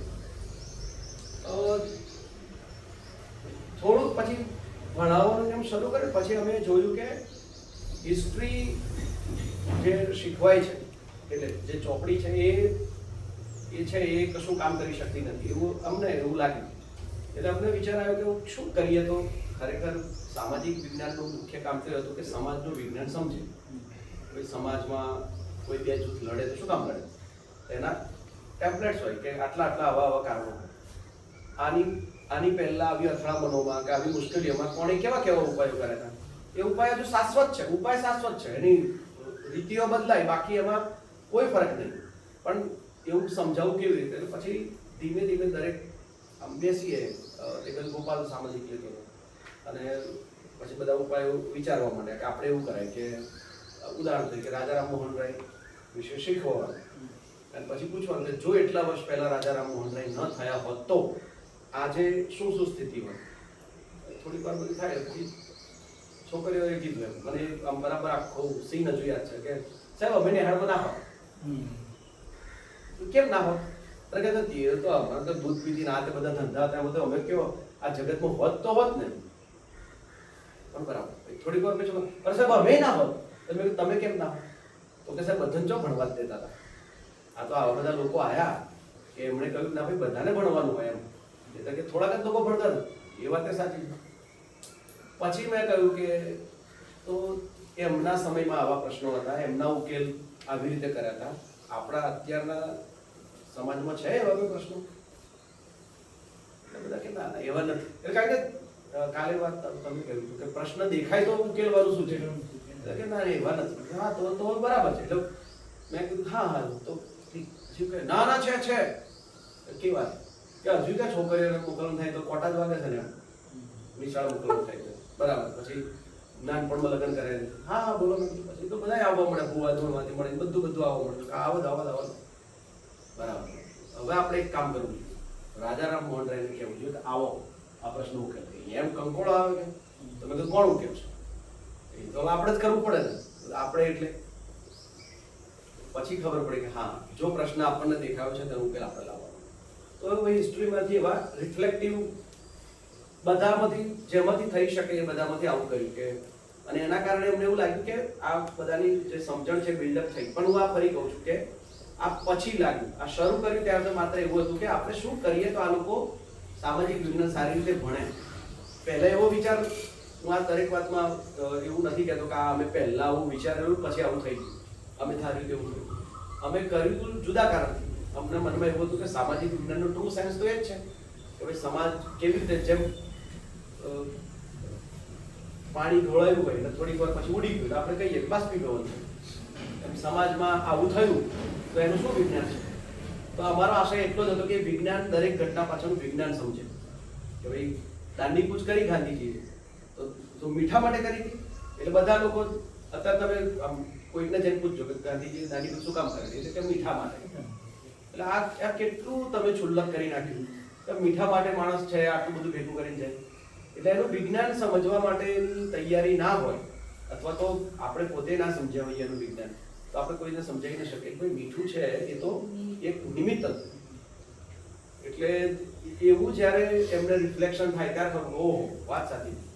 પછી હું કહું કે કેટલો ક્રિએટિવ માણસ એ જગતમાં જન્મી ગયો. આઈન્સ્ટાઈન એકદમ સાચો જ છે અને હજુ તો થોડીક વાર પછી તો એકદમ સાચો પડી જશે કે લોકો માનશે જ નહીં કે આવું હતું એમ. પણ એ હિસ્ટ્રી અમને એવું થોડી વધારે સારી રીતે કામ લાગ્યું. એક બીજું, આ જગ્યાઓ છે ને એમની જગ્યાઓ રાખી છે અને આ એકાદ બે દિવસના પ્રસંગોને આવા આ રોજે રોજના છે અને આ જુદા જુદા વર્ષોના છે. હવે અત્યારે તો આ તો પોસ્ટમાં નોકરી કરતી થઈ ગઈ, આ પીટીસી પૂરી કરવી, હજુ તો અલગ આ કાલે આપણે રાત્રે 10માં 3 વાર મળે તો એ છે, એવા બધા છે. પણ જગ્યાઓ જો એમની હોય, આ જગ્યા જો એમની હોય તો આપણા ઘરમાં છોકરાઓએ ચોક્કસ પ્રકારે બેસવું એવો રૂલ બનાવ્યો છે આપણે કે ના? તો અહીં શું કામ બનાવ્યો છે? ઇવન ઘણા હોય કે આમ અદબ પરાડી વાળીને બેસો તો હા, તમારી જે પ્રવૃત્તિ છે એની ડિમાન્ડ એવી હોય તો થઈ શકે. સામંતભાઈ પરાઠી વાળી મને એમાં શું વાંધો હોઈ શકે? પણ વર્ગમાં હોય છે શિક્ષકો તો મારા જોતા તે પગ લાંબો કેમ કરે, મારા જોતા તે આમ કેમ કર્યું, તે એમ ટેકો કેમ લીધો, તે આમ કેમ પગ વાળ્યો. તો અને એના કારણે શું થાય કે અનકોન્શિયસલી દરેક બાળકના બ્રેઇનમાં એવું થઈ જાય કે જ્યારે તમે આમ ઊભા હોવ છો ત્યારે તમે કોઈ એમ બધાય કરવાનું હોય. આ એના મનમાં ઘર કરતું છે અને પછી એ સરમુખત્યારશાહીમાં આવે. કેમ તો કે હમણાં એક જગ્યાએ મેં કહ્યું હતું કે જે લોકો પરફેક્શનના આગ્રહી હોય એ લોકોથી બચીને ચાલે. કારણ કે લોકશાહીનો વિરોધી શબ્દ સરમુખત્યારશાહી નથી. લોકશાહીનો વિરોધી શબ્દ છે પરફેક્ટ. બધું સંપૂર્ણ વ્યવસ્થિત થવું જોઈએ. કારણ કે પરફેક્ટ છે એ કોઈ એક જણના મગજનો ખ્યાલ છે. આવું આવું હશે એ પરફેક્ટ હોય. હવે એક જ જણનો ખ્યાલ તમારે બધા પર લાગુ પાડવો છે તો એ ડેમોક્રેસી નથી. ડેમોક્રેસીને આપણે પેલી શાસન વ્યવસ્થા સમજી લીધી છે ત્યાંથી પણ મુશ્કેલી છે. ડેમોક્રેસી તો જીવન જીવવાની એક શૈલી છે કે જ્યાં જેટલા લોકો અસર કરતા હોય એ બધા લોકો બેસીને પોતાના મંતવ્ય આપે. પણ આ આપણને સમજાતું જ નથી. આપણને એવું લાગે કે ભાઈ આમ પ્રમુખની ચૂંટણી થઈ તો બધાએ મત આપી દીધા અને જેને વધારે મત આપે જીતી ગયો. તો આ ડેમોક્રેસી નથી, આ માળખું નથી. માળખું શું છે કે જ્યારે તમે એવું નક્કી કર્યું કે ધોરણ 2 માં આપણે આવો ફેરફાર કરવો છે તો એ ધોરણ 2 માં ફેરફાર કરવામાં કેટલા લોકો પર અસર થવાની છે એ બધા લોકો સાથે સંવાદ થાય. એટલીસ્ટ ભલે બધા બધું ડિસાઈડ ના કરે પણ એમને કહેવા તો જવું પડે ને કે જો અમે આવું કરવા વિચારીએ છીએ, તમારા કોઈ મંતવ્યો છે? આ ડેમોક્રેસી હતી. પણ પરફેક્ટ, અને એમાં પરફેક્ટ ના થાય. Perfect in the sense perfect બરાબર નહીં સમજાઈ શકતો પણ જે મેં નિશ્ચિત કર્યું છે એવું કેવી રીતે થઈ શકે? બીજું બધાને એમ થાય કે ભાઈ બહુ વાર લાગે. એટલે ઘણી વાર મને તો આ એકદમ બધા ઘણા લોકો તમે જોયા હશે કે એવું યાર બધા જોડે વાત કરવા રહીએ ને તો કામ જ ના થાય. એટલે મને એમ છે કે આપણે કામ કરવા જન્મ્યા છીએ કે જીવવા માટે જન્મ્યા છીએ? તો જીવવા માટે. તો તમે કામની શું કામ ઉતાવળ કરો છો? આજે હાઈ લેપા વધ્યા છે તો એ તો આપણે જ ઝડપ વધારી છે ને. દુનિયા ક્યાં ઝડપ હતી? આ તમે આજે થોડો ધક્કો મારો છો ઉલટો. તમે કીધું કે અરે જલ્દી કરો યાર. પણ ભલે વધારે વાર લાગે, તમે ધાર્યું હોય વ્યક્તિએ એના કરતાં વધારે સારું ના થઈ શકે પણ બધા જોડાયેલા તો રહે છે. તો એ ડેમોક્રેસી હતી.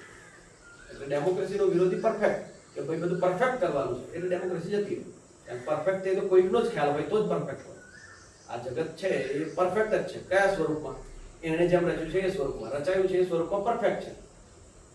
આ તો તમારે પેલી ડિઝાઇન કરવી છે કે ના આ ડિઝાઇન હોય તો પરફેક્ટ કહેવાય. તો એ હવે એને આડા પડીને આના ટેકો લઈને વાંચવું એના બદલે શું કામ આપણે એમ કહેવું જોઈએ કે ભાઈ તું આમ ન કર, આમ ન કર.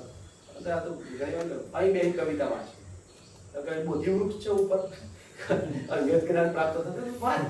હા, તમારે જો કોઈ વાતનું રિફ્લેક્શન કરાવવું છે, તમે ઈચ્છો છો બધા સર્ટેન ટાઈપ ઓફ તમારી નજીક બેસે, અમુક પ્રકારે બેસે, અમે જ્ઞાન મુદ્રા કરાવીએ, આંખ બંધ કરો, થોડીક વાર શાંત થાઓ. પણ એ વખતનું કામ એ પ્રકારનું છે કે તમારે એવું કરવું જ પડે કે જરૂર છે કે એ લોકો કેવી રીતે ધ્યાન કેવી રીતે થાય એમ. તો પણ પછી પાછું બધી જ વાતમાં તો એ અને મને એવું લાગે કે એમના આ અનુભવો છે એ એમના મનમાં જડ નથી કરતા કે કેટલીક વસ્તુ ચોક્કસ પ્રકારે આમ જ હોય. એમના મનમાં સતત એવું હોય છે કે આમ પણ હોય, આમ જ હોય માંથી ફરક આમ પણ હોય માં જાય એ જરૂરી છે. આ બધી જગ્યાએ આ કેટા કરવાનો શું વાત છે? સારા ફોટા બતાવે.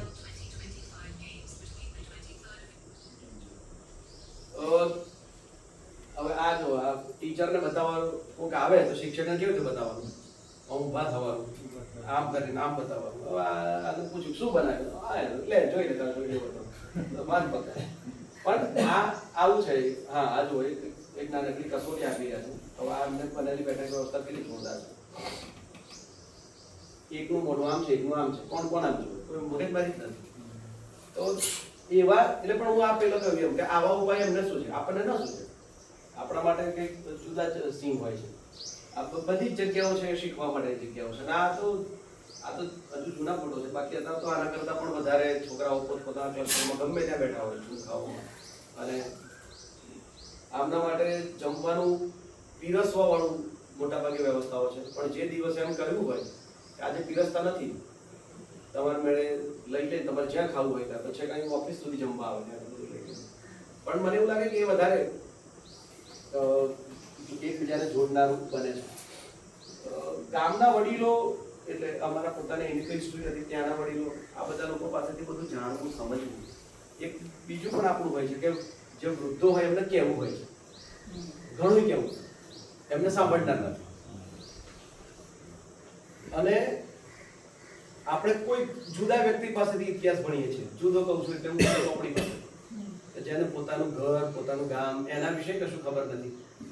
અને પેલા વડીલોને બધું એમને અમારા જમાનામાં તો આવું કશું નતું. તો કેવું હતું કહી દો ને એક વાર, તો એમને પણ સંતોષ થાય. આ છોકરાઓને પણ ખબર પડે ઓહો આવી સ્થિતિમાંથી આપણે આવ્યા છીએ. તો એવા દરેક વ્યક્તિઓ અમારા શિક્ષક બની શકે. આવી રીતે આમાં ડેટા બકરા બધું જોવાનું હોય તો એ લોકો સમજાવે કે ભાઈ આનું આવું હોય આવું હોય. પછી આપણે આવીને ખાલી આના પર રિફ્લેક્શન કરવાનું રહે. એક આ મસ્ત ઘટનાનો ફોટો છે. ઇલેક્શન દરેક સ્કૂલમાં હોય. એકવાર 2-3 જણના ઓર્ડર નતા થયા અમારા, એટલે એ વર્ષે એવું કર્યું કે આગલા દિવસે પેલું મોક પોલ વાળું કરવાનું હોય. એટલે જઈને ગોપાલ ને ગિરીશ આ 2 જણે જઈને પેલાને કીધું કે તમારે એમ બી મોક પોલ તો કરવાનો જ છે ને? હા. કે તો અમે ગામમાં બધા છોકરાને બોલાવી લઈએ, બધું મશીન જોઈ લે કે કેમ કેમ વોટ નાખે બધું. હા તો બોલાવી લો. એટલે ગામમાં બધા છોકરા રાત્રે આવી ગયા. હવે આવી ગયા એટલે પછી આને એવું હોય કે આ ભાઈ 2 જણા પગમાં બેસીને જરા પગ પોળા કર્યા. એટલે પેલા પ્રિસાઇડિંગને ધીમે ધીમે સમજાવ્યું સાહેબ એમ બી હવે આપણે આ મશીન બતાવવું છે એના કરતાં એમ કે કાલે સવારે કેવું સેટઅપ હશે, પ્રિસાઇડિંગ કઈ બેસશે એમ તરફ કહી ગયો કે આપણે ફોટા બી પાડી લઈએ. પ્રિસાઇડિંગ કે હા તો એવું કરીએ. એટલે એકચ્યુઅલમાં જે ઇલેક્શન બીજા દિવસે થવાનું હતું એવી જ રીતે આખું સેટઅપ ગોઠવ્યું. પછી છોકરાઓ આવે અને ત્યાં જાય અને પપ્પા કે મમ્મીનું નામ બોલે એટલે પેલું મતદાર યાદીમાં નામ શોધે. પછી કે ભાઈ આવું ટીક કરવાનું, તમે આગળ જાઓ. પછી એટલે તમને સહી કરે નહીં પણ આવી સહી કરવાની. હવે તમે વોટ નાખવા જાઓ. તેમાં હવે તે તો ઓપન હતું, જો આટલા બટન છે, આ બ્લુ કલર બટન, બધું જ કહી દીધું. વોટ નાખ્યા. બધા છોકરાઓએ પોતાના પપ્પા મમ્મીનું નામ શોધાઈ મત નાખી દીધા. બધું પતી રિઝલ્ટ બતાવી દીધું કે આ રીતે રિઝલ્ટ હોય, બધું પતી. ભાઈ જો તમે મત નાખ્યા આવો. અમારા માટે એવું હતું કે આ આખી એક પ્રક્રિયાને બાળકો સમજે. બીજા દિવસે પ્રિસાઇડિંગ બહુ જ હતું રાજી હતું. કોઈ મગજમારી જ નહીં થઈ. કેમ? ત્યારે બધા લોકો સરસ વોટ નાખતા આવે. એટલે પછી અમને ખબર પડી કે આપણા કરતાં વધારે સારા શિક્ષકો બાળકો થઈ શકે. ઘેર જઈને બધું કહી દીધું છે કે તમારે અહીં જવાનું, પછી અહીં જવાનું, પછી આવું બટન હશે. હવે એ તમે કલેક્ટર થાકી જાય ને તોય લોક જાગૃતિ ના કરી શકે. એના બદલે આ તો દરેક ઘેર ઘેર પહોંચાડી શકાય એવું છે. એટલે મને એવું લાગે કે આવી જે વસ્તુઓ આપણે મોટા સમાજ સુધી ફેલાવવી છે. તો અત્યારે ખરેખર આમ આપણે ગણીએ છીએ કે આ લોકો લાભાર્થી છે, પણ આપણે લાભાર્થી છીએ કે જો અમને કશું કહી દીધું તો એ સમાજમાં ઘણા ઝડપથી ફેલાઈ શકે. તો એ પણ અમારું ટીચિંગ લર્નિંગ મટીરિયલ થઈ શકે. આવા પણ ઘણા બધા દ્રશ્યો છે. ગામ જોડાવાના પણ દ્રશ્યો છે. નાનો સરખો કોઈ પ્રસંગ હોય તો ગામમાંથી કોઈ ક્યાંક ગયું હોય, ક્યાંક જોયું હોય તો એ સ્કૂલ માટે લઈ જવાનું, સ્કૂલમાં લાવવું પડે. શિક્ષકોના બર્થડે આવી રીતે ટૂંકમાં ઘરેથી પેલી કેક બનાવે, બિસ્કિટ વગાડીને એ બધી કેક બનાવીને આવે. પણ એટલે હું આને કેવી રીતે જોઉં છું કે એક ગામને એની શાળામાં આવતા શિક્ષકોનો બર્થડે યાદ છે. એ જે કનેક્શન ઊભું થાય અને એ શિક્ષક પછી ત્યાં કર્મચારી તરીકે કામ ન કરે. એટલે જે આપણે કરી શકીએ કે થોડાક લોકોને કહી શકીએ કે ભાઈ તમે આવો છો તો કેવડી મોટી ઘટના કહેવાય કે ભાઈ શિક્ષકનો બર્થડે છે, આખા ગામને ખબર હોય આવું નાનું સચી વસ્તુ મળવા આવે છે, તમારો જન્મદિવસ છે, અભિનંદન, આ બધું. તો એ જે કનેક્શન ઊભા થાય છે એ વધારે સારા બનાવે આપણને. આ અમારું આપણું નવાણું દિશા નામનું ગ્રુપ છે.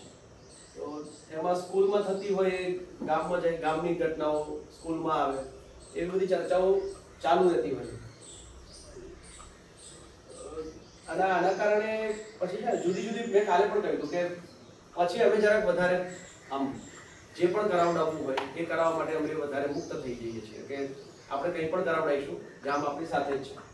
અને પછી તો પ્રવાસથી લઈને બધા પણ એ 2-3 વસ્તુ આમાંથી મારે કહેવી છે કે જ્યારે તમે ગામ પાસેથી શીખ્યા હોવ તો તમારા પોતાના એટલે શિક્ષક તરીકેના મગજમાં પણ જુદા વિચારો હોઈ શકે, ક્રિએટિવ હોઈ શકે, અને છોકરાઓ પણ ક્રિએટિવ હોઈ શકે. આ છોકરાઓ કેરમ રમે છે. હવે આ કેરમનો કયો રૂલ કહેવાય કહો? Relay carrom. હવે 4 થી રમાય છે. 4 નહીં, આપણે એક કામ કરો, 2 બાજુ લાઈન પાડ દો, એક ટકોડી મારે પછી છેલ્લે જણ ઉભો રહી જાય, પેલો ટકોડી મારે છેલ્લે જણ ઉભો રહી જાય. પણ આ વિચાર એમને જ આવી શકે, આપણને ના આવે. અને આપણે તો આવ્યો હોય તો પછી પાછા એના રૂલ્સ બનાવવા માંડીએ. તો એના પરિણામો પણ મળ્યા છે. રાજ્ય કે આ બધા સુધી જઈને ખેલ મહાકુંભમાં જાય છે, બધી એડ્યુકેશન કોમ્પિટિશન. હમણાં એક આ લોકો મોક પાર્લામેન્ટ જીતીને આવ્યા, પહેલી વાર ગયા હતા. અને સામે ઇંગ્લિશ મીડિયમ વાળા છોકરાઓ આવી ગયા, ખબર નહીં શું ધડાકા કર્યા તમને નહીં. હા, અને હા, એ ઘટના એટલે હું કહીશ કે અમને એવું લાગ્યું કે રિયા કરીને છોકરી જે પહેલા અમદાવાદમાં ભણતી હતી પછી અહીંયા આવી, એટલે અમને લાગ્યું કે આને આપણે મુખ પાર્લામેન્ટ માટે થઈને 6 છોકરા લઈ જવાના છે. તો એને કહીએ કે તું 6 પસંદ કર લે. એટલે ધનુષે કહ્યું રિયાને કે તું 6 પસંદ કર લે. હવે રિયાની 8મા ધોરણની જ 2-3 પાક્કી બહેનપણીઓ છે. પાક્કી એટલે જો એક સ્કૂલ ના આવવાની હોય ને, લગ્નમાં જવાની, તો બીજી કે હું આજે નહીં જવા, તો પેલી ના આવે એટલી પાક્કી બહેનપણીઓ. એટલે ટીચર તરીકે તમે શું એક્સપેક્ટ કરો કે જો રિયાને ટીમ પસંદ કરવાની આપી હોય તો એ કોને પસંદ કરે? અને પેલી એકદમ હોશિયાર, એટલે એ પણ એમાં કોઈ શંકા નથી. રિયાએ 8મા ધોરણનું એક પણ છોકરું પસંદ ન કર્યું, કદાચ 7માનું કોઈ નતું, 7મામાંથી પણ નહીં. એને છોકરા પસંદ કર્યા 6ઠાના. જે મેં કહ્યું કે પેલી વિદ્યા એ કહેતી કે સાહેબ આ 6ઠા વાળા છે ને વિદ્યાર્થી નહીં, સાલા ગુંડા છે આ બધા.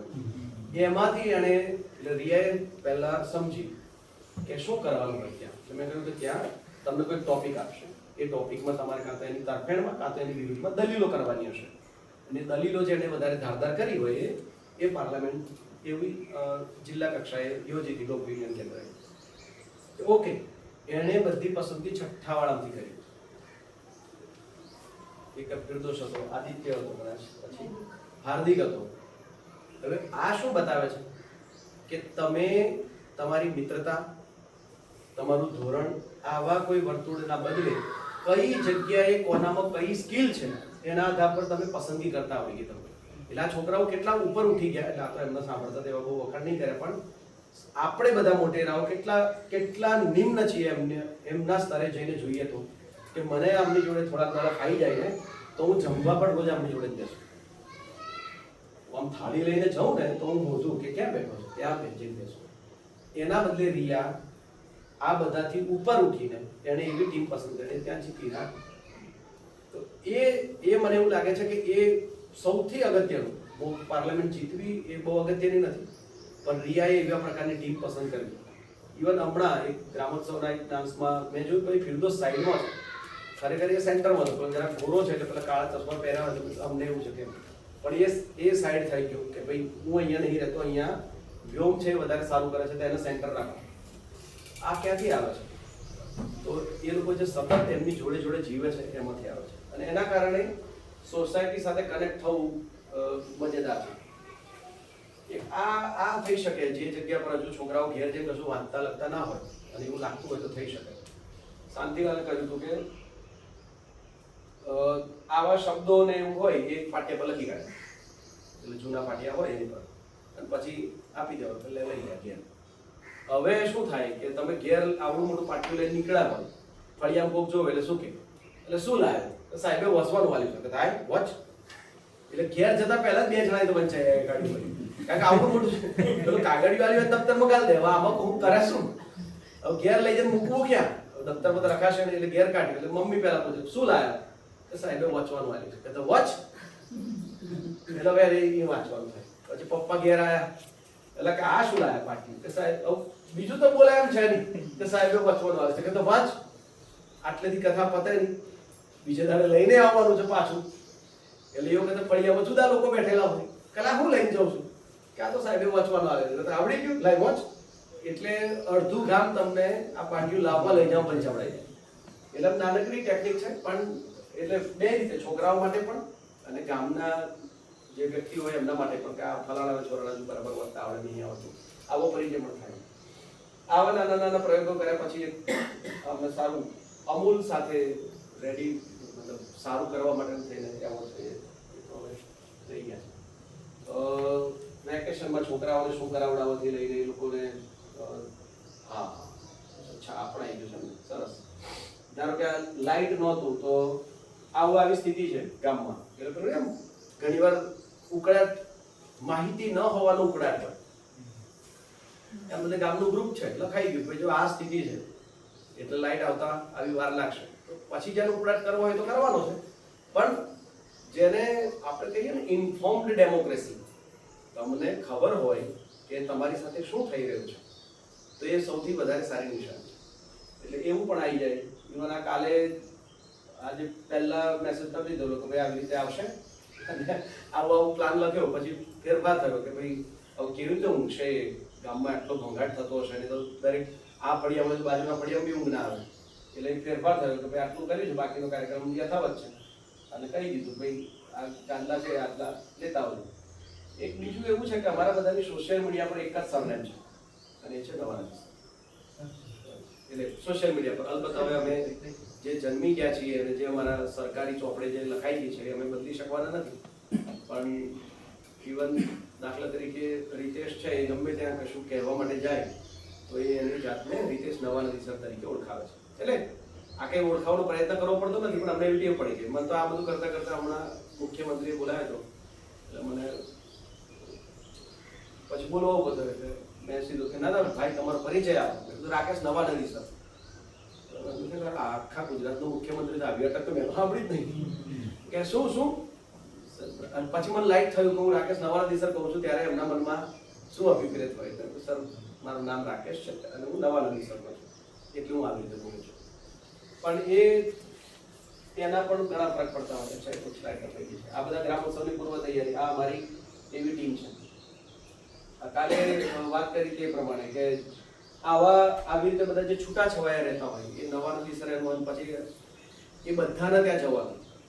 ગ્રામોત્સવની જે સૌથી વધારે અમને સૌથી વધુ ગમતી વાત એ છે કે કોઈ વ્યક્તિના ઘરે જવાનું જે બાના હોય તો બધા ભેગા થઈને એમના ઘેર જવાનું, ત્યાં જવાનું, પછી બધી વાત કરવાની. તો તેના કારણે ટીમનું નવો કોને આવી ગયું કહેવું પડે લોકોનું. આવી રીતે આખું ગામ જ્યાં બેઠું હોય ત્યાં સ્ટેજના પ્રોગ્રામ્સ થાય, પછી ખુલ્લી બધી વાતો થાય. અને એમાં ચર્ચાઓમાં જે કહેવાય કે એમાં એવું બધા એવું પાછું કઈ આમ રંગારંગ કાર્યક્રમ, એટલે ખાલી રંગારંગ કાર્યક્રમ નથી હોતો, એ તો હોય જ, પણ એની વચ્ચે ગામ વિશેની કે આપણે આ સારું કરી શકીએ છીએ, આ વર્ષે નથી થઈ શક્યું, આવું થઈ શક્યું હતું, આવી મુશ્કેલીઓ પડી હતી, એવી બધી ચર્ચાઓ થતી હોય. અને 5:30 આમ 7 વાગે શરૂ થયું, 7:30 વાગ્યા સુધી તો બધા બેઠા હતા, બધા લોકો, આખું ગામ બધા બેઠા હોય. તો એટલે ત્યાં સુધી બેસવાની અને આપણા ગામ વિશે વાત થઈ રહી છે તો સાંભળવાની, સમજવાની. એટલે આના પછી બીજો કલાકનો કાર્યક્રમ હતો, પણ આ 12-12:30 સુધી તો બધા બેસીને વાતો કરી કે ભાઈ આવું થાય છે, આવું થાય છે, આવું કરે, આવું કરે. તો એ ઘટનાઓ છે એ કદાચ અમારા માટે વધારે જોરદાર છે. તો જૂના થોડા ગ્રામોત્સવનો ફોટોગ્રાફ છે. તો સ્કૂલ એટલે આ બધું જ્યારે આ બધું તમને કહું છું ત્યારે પહેલું એટલે આમ મોટાભાગે કહેવા માટે હું કે ગોપાલ કે શાંતિલાલ કોઈ હોય એટલે એવું લાગે કે આ બધું સ્કૂલે કર્યું છે.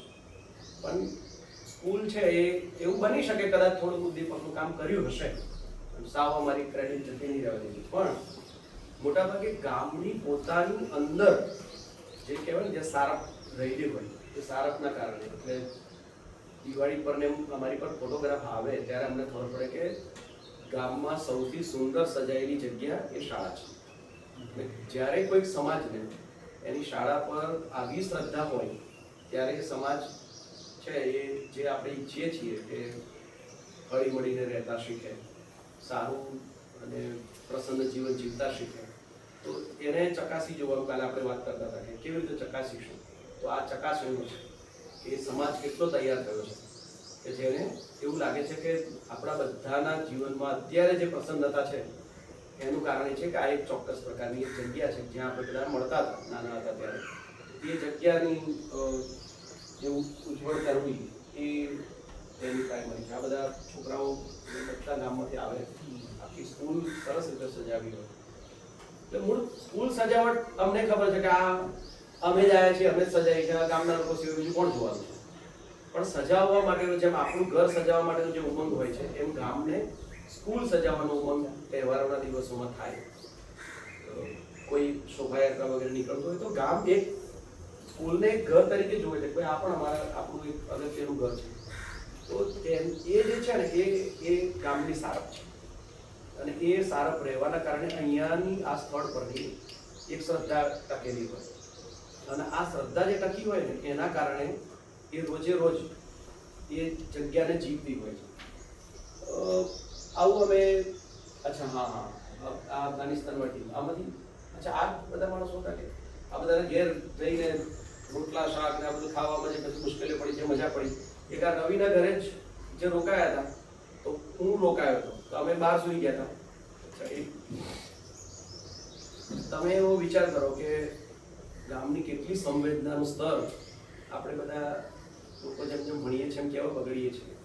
આપણા ઘરે કોઈ મહેમાન આવે તો આપણે સ્વાભાવિક રીતે એમને એક કાં તો મહેમાનનો રૂમ છે એમાં અમારે આવતો હોય છે ને ગેસ્ટ રૂમ એવી રીતે. હવે આપણી પાસે તો જે રૂમ કહેવાય એ જ રૂમ. તો રવિ બેઠો જ છે તો એના જ ઘરનું ઉદાહરણ કે રવિ, હું અને નવનીત કદાચ આપણે 3 છે 12 ઓસરીમાં સુઈ ગયા હતા. અને એ જે વ્યક્તિઓની ઓળખાણ મને 10 મિનિટ પહેલા થઈ છે એ લોકોને કહ્યું તમે અંદર જે ઘર મુખ્ય ઘર છે ત્યાં સુધી તમે બીજી કોઈ જગ્યાએ કલ્પના કરી જ ના શકો. એટલે આ અચ્છા આ થયું ત્યાં સુધી મને આ બધો વિચાર નતો આવ્યો. આ બધું આપ ફરી કબૂલું છું કે આ તો મને પછી વિચાર આવે કે જે શ્રદ્ધાનું કયું સ્તર કહેવાય કે ઘરના બધા જ સભ્યો છે એ બહાર સુઈ ગયા. કોઈ મહેમાનને સારામાં સારો પંખો આપો, સારામાં સારો ખાટલો આપો, અને એ તો આપો એ તો બરાબર છે મહેમાન તરીકે લાગણી. પણ એ ભરોસો રહેવો કે ઘર એમને આપી દીધું, દરવાજા ખુલ્લા રાખે. અચ્છા દરવાજા કોઈ પાસા લાગે એટલે. અને સવારે અમે બંને તો ઊંઘતા હતા અને બધા મહેમાન તો તૈયાર થઈ ગયા. તો મને ખબર મને એમ તૈયાર કેવી રીતે થયા. એટલે પછી એના પપ્પાને પૂછ્યું શું કર્યું તો કે કશું વાત કેમ કરી કે એમાં હું વાત કરવાની હોય. એ ભાઈ મૂંઝાયેલા મારી બાજુ જોયું, મેં એમની બાજુ જોયું, તો બધું નવડાવી બધું રેડી કરી નાખ્યા. એટલે મને એમ થાય કે આપણે એવું કહીએ કે ભાઈ પ્રત્યયનું સાધન ભાષા છે તો એ કેટલી પાંગડી વાત છે. પ્રત્યયનું સાધન પ્રેમ છે કે મને તમારા પ્રત્યે પ્રેમ છે તો હું બધું કરી લેવાનું. નહીતર તો હું રોકાયો જ એટલા માટે હતો કારણ કે એ તાતે રોકાય તો પસ્તો જ સમજતા હતા.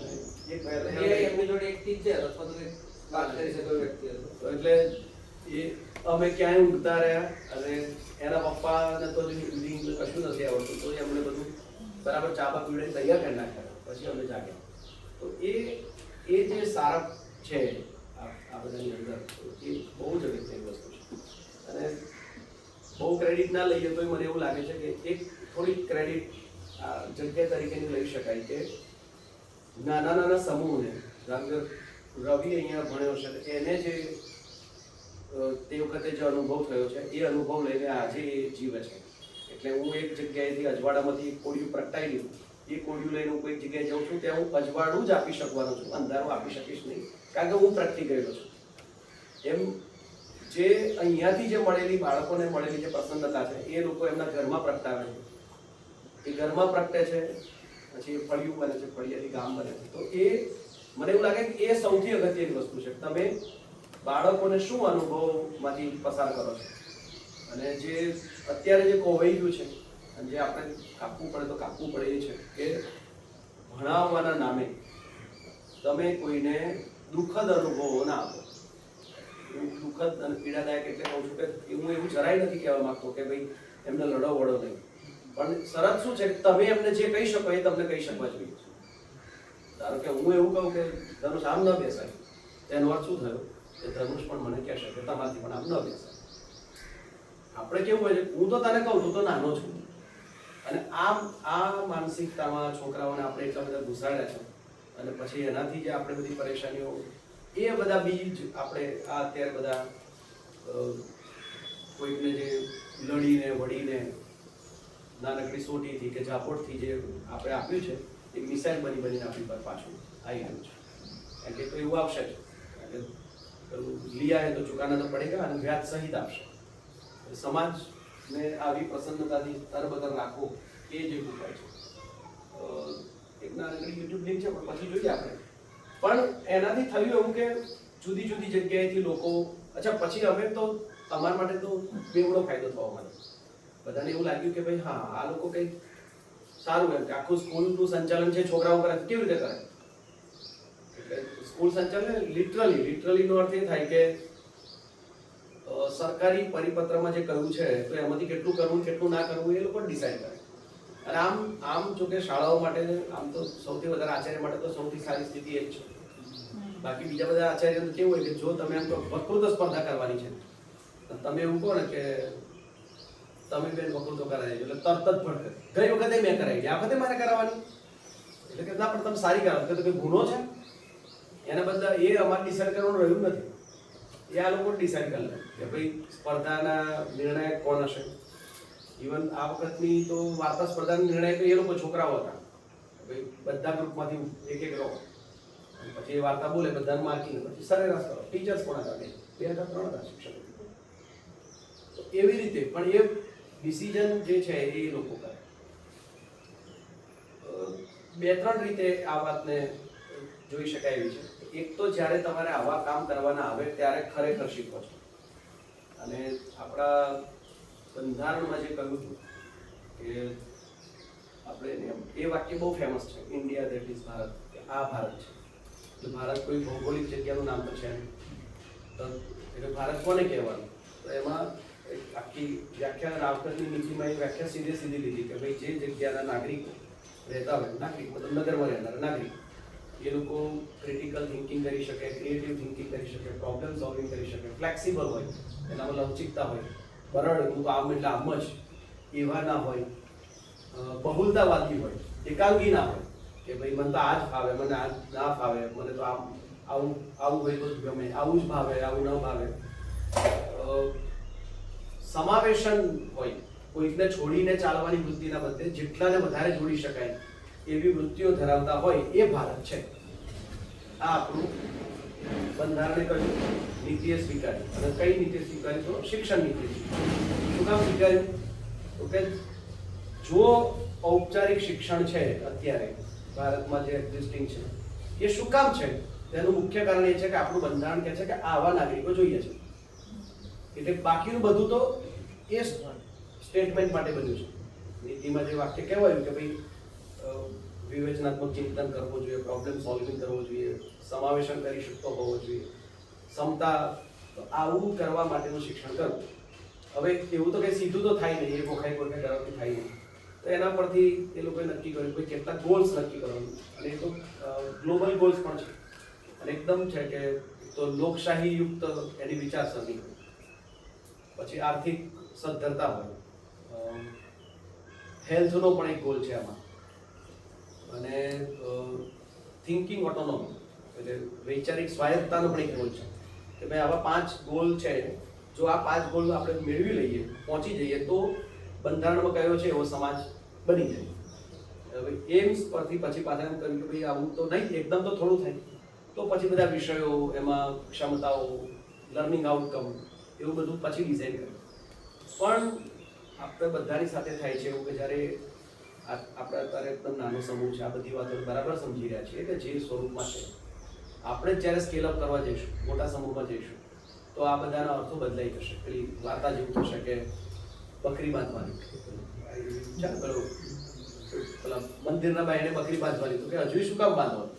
પણ કે આવું બાંધવાનું, પછી તો મૂર્તિ બકરી નહીં બને કે આનું મંદિર બને તો બાઈને બકરી બાંધવાની. એમ આપણે બધા લોકો વિધિ પકડી લઈ છીએ જ્યારે સમૂહમાં જઈએ, તો વિધિ બધી કરે કે આ તમે કહ્યું બધું કરતી, પણ એ બધી વિધિઓ શું કામ હતી એ બાદ થઈ જાય. તો આ બધું જે છે શિક્ષણ વ્યવસ્થાથી તો આવો સમાજ બનાવવા માટે હતી કે આવા નાગરિકો થાય તો બધાનું જીવન પ્રસન્ન થાય. અમને ફાયદો એ આ બધાથી એવો થયો કે બધા આવતા હતા શરૂઆતમાં કોઈ સ્કૂલ કેવી રીતે છોકરાઓ હેન્ડલ કરે એ જોવા, પણ એ આવે અને અમારી સાથે વાર્તાલાપ કરતા ખબર પડે ઓહો આ તો બરાબર આવું પણ થઈ ગયું છે. એટલે મેં જે આજે તમને જે આ પ્રેઝન્ટેશન વખતે રિફ્લેક્શન્સ કયા એ બધા અમે જે શરૂ કર્યું ત્યારે નહોતા.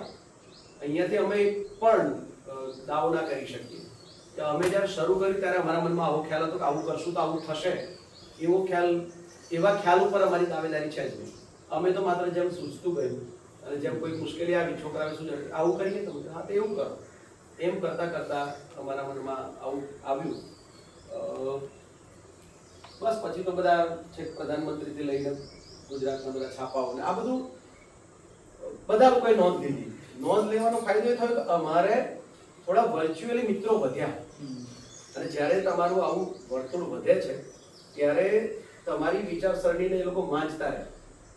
અહીં મુલાકાતી આવે, પછી કેટલાક અમે સોશિયલ મીડિયામાં કોઈ બ્લોગ લખીએ છીએ, બાયોસ્કોપ નામનું મેગેઝિન મોકલીએ છીએ, તો કોઈક વાંચે આપણને કહે કે જો આના બદલે તમે આવું કરી શકો છો, આ બરાબર કર્યું, બહુ સારું કર્યું, આવું. અચ્છા ઘણી વાર તો અમે વિચાર્યું કે આનો આવો ફાયદો થયો, એવો કોઈને લખી મોકલાવ્યો કારણ કે આટલા ફાયદા થશે. તો અમારી પણ વિધિમાંથી અમે પણ બે શબ્દો કાલે જ અમારી ચર્ચા થઈ કે તંત્ર મંત્ર વાળી કે આપણે બધા લોકો મંત્ર માટે ભેગા થયા. આમ તો કે ભાઈ છોકરાઓ મજાથી જીવન જીવે એ આપણો મંત્ર હતો, અને આવું જીવે એના માટે થઈને શિક્ષણની વ્યવસ્થાઓ આ બધી વ્યવસ્થાઓ તો એ મૂળ મંત્ર તો એ હતો ને, પણ પછી તંત્ર એટલું બધું વધી ગયું કે પેલો મંત્ર તો જતો જ રહે કે આ શું કામ કરીએ છીએ આ બધું. કોઈને પૂછો ને કે તમે શેની દોડ છે આ બધી. વાલીઓ તમે જુઓ તો એટલા હેરાન પરેશાન છે, 86% 85% 84%.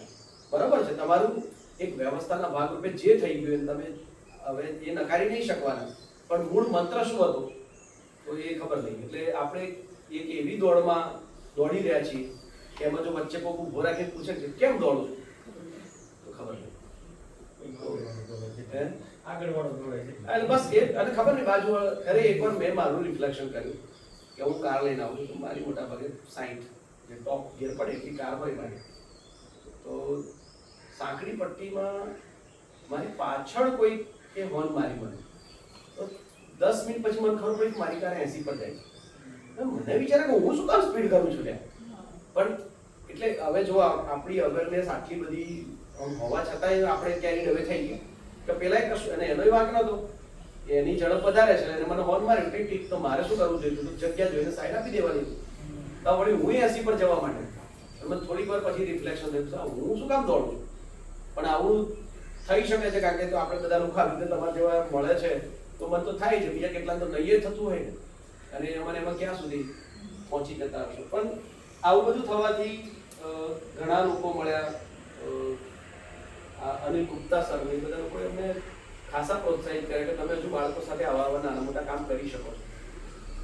અહીંયા રૂબરૂ મુલાકાતીઓની સંખ્યા વધી, એટલે અને સૌથી વધારે મને જે ગમતી વાત થઈ કે એટલે વ્યક્તિગત રીતે બધા કોઈ પણ મુલાકાતી આવે ગમે છે, નાના નાના ગામડાઓ જે હતા તો એની એસએમસીએ મુલાકાત કરી. લગભગ રાજ્યમાંથી 4-5 હજાર એવી એસએમસી કે જે પોતાના ગામની શાળા આવી કેમ ના હોઈ શકે, અને આવી કરવી શું કરવાનું. તો શિક્ષકો આવે એ એકદમ જુદો આસ્પેક્ટ હોય, બીજા કોઈ અધિકારી આવે કે ગુપ્તા સાહેબ જેવા વ્યક્તિઓ આવે બધાનો જુદા આસ્પેક્ટ હોય. જુદા આસ્પેક્ટ ઇન ધ સેન્સ કે ભાઈ ચલો એક સરસ જગ્યાએ જોઈએ. આ બધી એસએમસીમાં જે લોકો બહુ ખાસ ભણેલા ના હોય એ લોકો આવે ત્યારે એવું કે સાહેબ હવે અમારા નેહાળમાં પણ આવું જ અમારા છોકરાઓને કરાવડાવવું છે, અને એ જ્યારે એવા હકથી બોલ આવું જ કરાવડાવવું છે ત્યારે આપણને એવું લાગે કે હા હવે, કારણ કે જો જે ગામને પોતાની ગામની શાળા પર શ્રદ્ધા જન્મીને એટલે તમે કે હું ગમે એટલું કરી લેશું આખી બધી જગ્યાએ બદલવા ના જઈ શકીએ, પણ એ લોકોને એવી થયું અહીંયા આવ્યા અને પછી અહીંયાથી જઈને થોડુંક કર્યું તો કે અમે થોડા ઓછા સમયથી સંપર્કો લેવાનું શરૂ કર્યું કે ભાઈ કોઈક દિવસ આપણે અહીંથી પસાર થતા હોય તો જઈશું એ ગામમાં. એ પહેલાં નહોતી જ ખબર, અને એ બધા કેટલાય લોકોના અમારી પાસે નામ સરનામા પણ નથી કે આપણે અહીંયા કોણ કોણ મુલાકાતે આવીને કર્યું. પણ એનાથી પણ ફરક પડે છે. આ તો છે જ કે તમે આ જ ક્રમમાં જઈ શકશો. સીધું તમે વસુદેવ કુટુંબકમ કહેવા જશો તો એ નહીં થઈ શકે, કારણ કે ટેવ છે એ નાની નાની જગ્યાએથી પડે.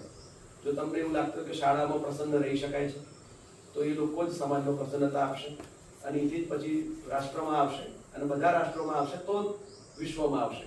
બાકી તમે એવું વિચાર કરો કે ત્યાં પહોંચી જવું છે તો એ થઈ શકવાનું નથી, કારણ કે એટલા બધા સમૂહને એક જ સરખી વિચારસરણી પર લાવી શકાય નહીં, અને લાવવો પણ ના જોઈએ. આપણે કહીએ છીએ એવું બધી જગ્યાએ હોય એટલે મને ઘણા લોકો કહે પણ અમને તે ના ગમે, કેમ કે હમણાં બધા હેડ ટીચર્સ થોડાક વર્ષો થઈ ગયા તો આવ્યા હતા, અને હું 2-3 દિવસ બહાર હતો ગાંધીનગર, એટલે એ છોકરી આવી ગઈ અહીંયાથી બૂમ પાડી, આવી ગયા છો તમે, આવો અમને રૂમમાં તમારું કામ છે, કઈ ગયા 3 દાડા, આવો પછી કામ લઈએ.